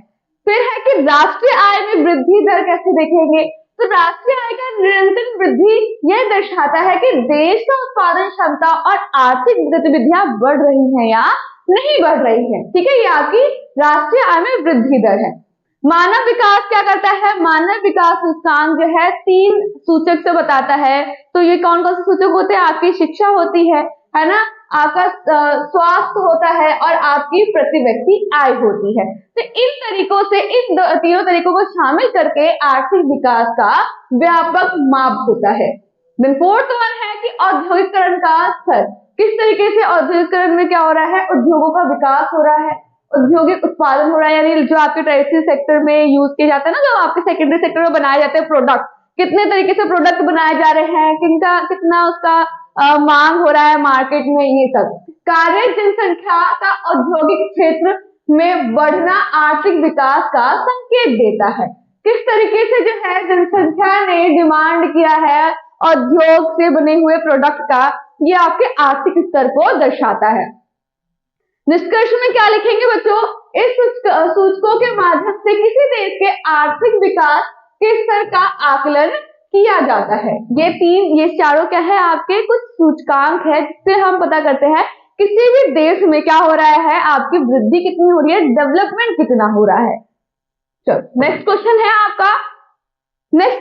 आपका जियोग्राफी से कि भारत में चाय, ठीक है, जो टी है, वो उत्पादक क्षेत्र कौन कौन से हैं। चाय का उत्पादन कहाँ कहाँ होता है? पहाड़ी क्षेत्रों में होता है और जहाँ पर सबसे ज्यादा बारिश होती है, वर्षा होता है, ठीक है। तो वहां पर जो है आपको उत्पादन होता है चाय का, ठीक है, पेयजल का। तो लेकिन चाय कौन कौन से क्षेत्र में होता है? तो केरल, ठीक है, अरुणाचल प्रदेश, असम, तो ये सारी जो चीजें हैं, तमिलनाडु, पश्चिम बंगाल, यहाँ पर क्या होता है आपका चाय की खेती होती है। तो इनके बारे में हमें बताना है। तो भारत के प्रमुख चाय उत्पादक देशों में से एक है। यहाँ चाय का उत्पादन मुख्यतः निम्नलिखित क्षेत्रों में किए जाते हैं। पहला है असम। भारत का सबसे बड़ा चाय उत्पादक कौन सा है? असम क्षेत्र है। ब्रह्मपुत्र घाटी और सुरबा घाटी में उच्च तापमान और अधिक वर्षा चाय की खेती के लिए उपयुक्त होता है, अनुकूल होता है। पश्चिम बंगाल में दार्जिलिंग, चलपुरगुड़ी या फिर कुछ बिहार, यह प्रमुख चाय उत्पादक क्षेत्र है। दार्जिलिंग की चाय अपनी सुगंध और गुणवत्ता के लिए विश्व में प्रसिद्ध है। दार्जिलिंग, ठीक है, दार्जिलिंग की जो चाय है वो विश्व भर में बहुत ही ज्यादा प्रसिद्ध मानी जाती है, इसका सुगंध और उनकी गुणवत्ता के आधार पर। तमिलनाडु में नीलगिरी पहाड़ियां, कोयम्बटूर और अनामलाई क्षेत्र जो है दक्षिण भारत के प्रमुख चाय उत्पादक के क्षेत्र है, जो कि कहाँ स्थित है? तमिलनाडु में स्थित है। एक और बताना है आपको, केरल। केरल में मुन्नार, वायनाड एंड इडुक्की जिले चाय उत्पादन के लिए बहुत ज्यादा प्रसिद्ध है, क्योंकि यहाँ की जलवायु जो है चाय की खेती के लिए, चाय के उत्पादन के लिए बहुत ज्यादा अनुकूल है। तो भारत में निष्कर्ष में क्या लिखेंगे बच्चों? चाय का उत्पादन मुख्यतः पर्वतीय और अधिक वर्षा वाले क्षेत्रों में होता है, जो कि चाय की खेती के लिए सबसे ज्यादा अनुकूल क्षेत्र माने जाते हैं, परिस्थितियां मानी जाती है, प्रदान की जाती है। चलो नेक्स्ट देखें। नेक्स्ट क्वेश्चन आपका ज्योग्राफी का ही है कि सतत विकास की अवधारणा से व्याख्या कीजिए। सतत विकास क्या होता है? सस्टेनेबल डेवलपमेंट क्या होता है बच्चों? रिसोर्सेज का जो आपके क्या है, संसाधन है, उसका इस तरीके से यूज करना ताकि आने वाली जनरेशन भी उसका क्या कर सके, यूज कर सके। ये नहीं कि आप इस टाइम पे अपने लालच को पूरा जो है करते जा रहे हो। आपने कभी देखा है किसी की ग्रीड कभी फुलफिल हुई है? नहीं हुई है। तो लालच क्या है, बढ़ता ही रहता है। हमें क्या करना चाहिए? रिसोर्सेज का उतना ही यूज करना चाहिए जितनी हमारी क्या है, नीड है, ठीक है, यानी कि जरूरत को पूरा करना चाहिए, लालच को पूरा नहीं करना चाहिए, क्योंकि लालच कभी भी फुलफिल नहीं होता है। ताकि जो है आगे आने वाले जो फ्यूचर है, जो जनरेशन है, वो भी उन रिसोर्सेज का इजीली अच्छे वे में अपने नीड्स को फुलफिल वो कर सके, ठीक है। ये आपका सतत विकास होता है। तो इसको कैसे व्याख्या देना है? सतत विकास वह विकास है जिसमें वर्तमान पीढ़ी, जो आपके प्रेजेंट जनरेशन है, वो अपनी आवश्यकताओं की पूर्ति इस प्रकार की जा सके ताकि भविष्य में आने वाली जो पीढ़ी है वो भी अपनी आवश्यकताओं से समझौता ना हो, ठीक है, वो समझौता ना करे, वो उस चीज को खत्म होने का शौक ना हो जाए, वो भी क्या करे, अपनी जरूरत को फुलफिल कर सके, वो अपनी नीड को। इस अवधारणा का उद्देश्य आर्थिक विकास, पर्यावरण संरक्षण और सामाजिक संतुलन के बीच समन्वय स्थापित करना होता है। इसके मुख्य विशेषताएं क्या है कि प्राकृतिक संसाधनों का संरक्षण होता है। इससे अगर हम अपने लालच को पूरा नहीं करेंगे, अपनी नीड को फुलफिल करेंगे, उतना ही यूज करेंगे जितना हमें नीड है, तो क्या होगा, जो हमारे नेचुरल रिसोर्सेज हैं उनका क्या होगा, खत्म नहीं होगा, बल्कि बहुत ही अच्छी तरीके से हम उसका यूज कर सकते हैं, उसको बचा कर रख सकते हैं। लाइक जल, वन, मिट्टी, खनिज जैसे संसाधन जो सीमित है, विवेकपूर्ण उपयोग किया जा सकता है। पर्यावरण संरक्षण कर सकते हैं, प्रदूषण को कम कर सकते हैं। प्रदूषण को कम करना, जैव विविधता की रक्षा करना, ताकि सतत विकास का प्रमुख उद्देश्य है। नेक्स्ट क्या है? आर्थिक विकास के साथ संतुलन बनाए रखना। औद्योगिकरण और आर्थिक गतिविधियां इस प्रकार हो कि पर्यावरण का न्यूनतम नुकसान पहुंचे, ठीक है, यानी कि जो पर्यावरण हो उनमें कम से कम नुकसान पहुंचे। हमें ऐसे रिसोर्सेज का यूज करना चाहिए, ठीक है बच्चों। फिर है सामाजिक न्याय। समाज ऐसा नहीं कि जो रिच पीपल्स हैं उन्हीं के पास सारे रिसोर्सेज चले जाए, जो गरीब है, जो मध्यम वर्ग है, उनके पास रिसोर्सेज नहीं जा रहा है, ऐसा नहीं करना चाहिए। जो रिसोर्सेज का डिस्ट्रीब्यूशन है वो हर एक स्तर के लोगों को इक्वली होना चाहिए, ठीक है। ये हमें सतत विकास सिखाता है। यह विकास का लाभ समाज के सभी वर्गों तक पहुंचे ताकि असमानता कम हो। नेक्स्ट है कि भविष्य की पीढ़ियों के लिए भी सुरक्षित होना चाहिए, वो संरक्षित होना चाहिए आपका रिसोर्सेज, संसाधनों का ऐसा उपयोग जिससे आने वाली पीढ़ियां भी उनका लाभ उठा सके। इस प्रकार हम कह सकते हैं कि सतत विकास जो है केवल वर्तमान को ही नहीं, फ्यूचर यानी कि भविष्य में आने वाली पीढ़ी को भी क्या करती है, रिसोर्सेज का यूज करना सिखाती है, ठीक है। दीर्घकालिक विकास होता है, दीर्घकालिक प्रक्रिया है जो मानव प्रकृति और अर्थव्यवस्था के बीच का संतुलन बनाए रखती है। ये चीज हमें कौन सिखाता है? सतत विकास सिखाता है। ठीक है बच्चों, इस तरीके से आप लोगों का ये सारा जो मॉडल स्कूल पेपर में जो आपके बिहार बोर्ड के द्वारा रिलीज किया गया था, उसके आपके ऑब्जेक्टिव क्वेश्चन, साथ के साथ आपके शॉर्ट टाइप क्वेश्चन आंसर और लास्ट वन इज आपका की लॉन्ग टाइप क्वेश्चन आंसर, ये सारे आपको सॉल्व कर दिया है, मैंने बता दिया है, इससे रिलेटेड कॉन्सेप्ट को समझा दिया है, ताकि अगर ये क्वेश्चंस ना आए, इससे रिलेटेड बन के क्वेश्चन आए तो आप उसका आंसर भी किस तरीके से लिख सकते हैं, ये मैंने अपने लेक्चर्स के थ्रू आपको बताने की, समझाने की कोशिश की है। आई होप आप लोगों को ये सारे जो क्वेश्चंस है, आंसर्स है, वो आप लोगों को इंटरेस्टिंग लगे होंगे और समझ में आया होगा। तो बच्चों अपने फ्रेंड्स के साथ भी शेयर करो ताकि उन लोगों की प्रिपरेशन भी है वो अच्छी से अच्छी हो सके। So thank you for watching, bye bye.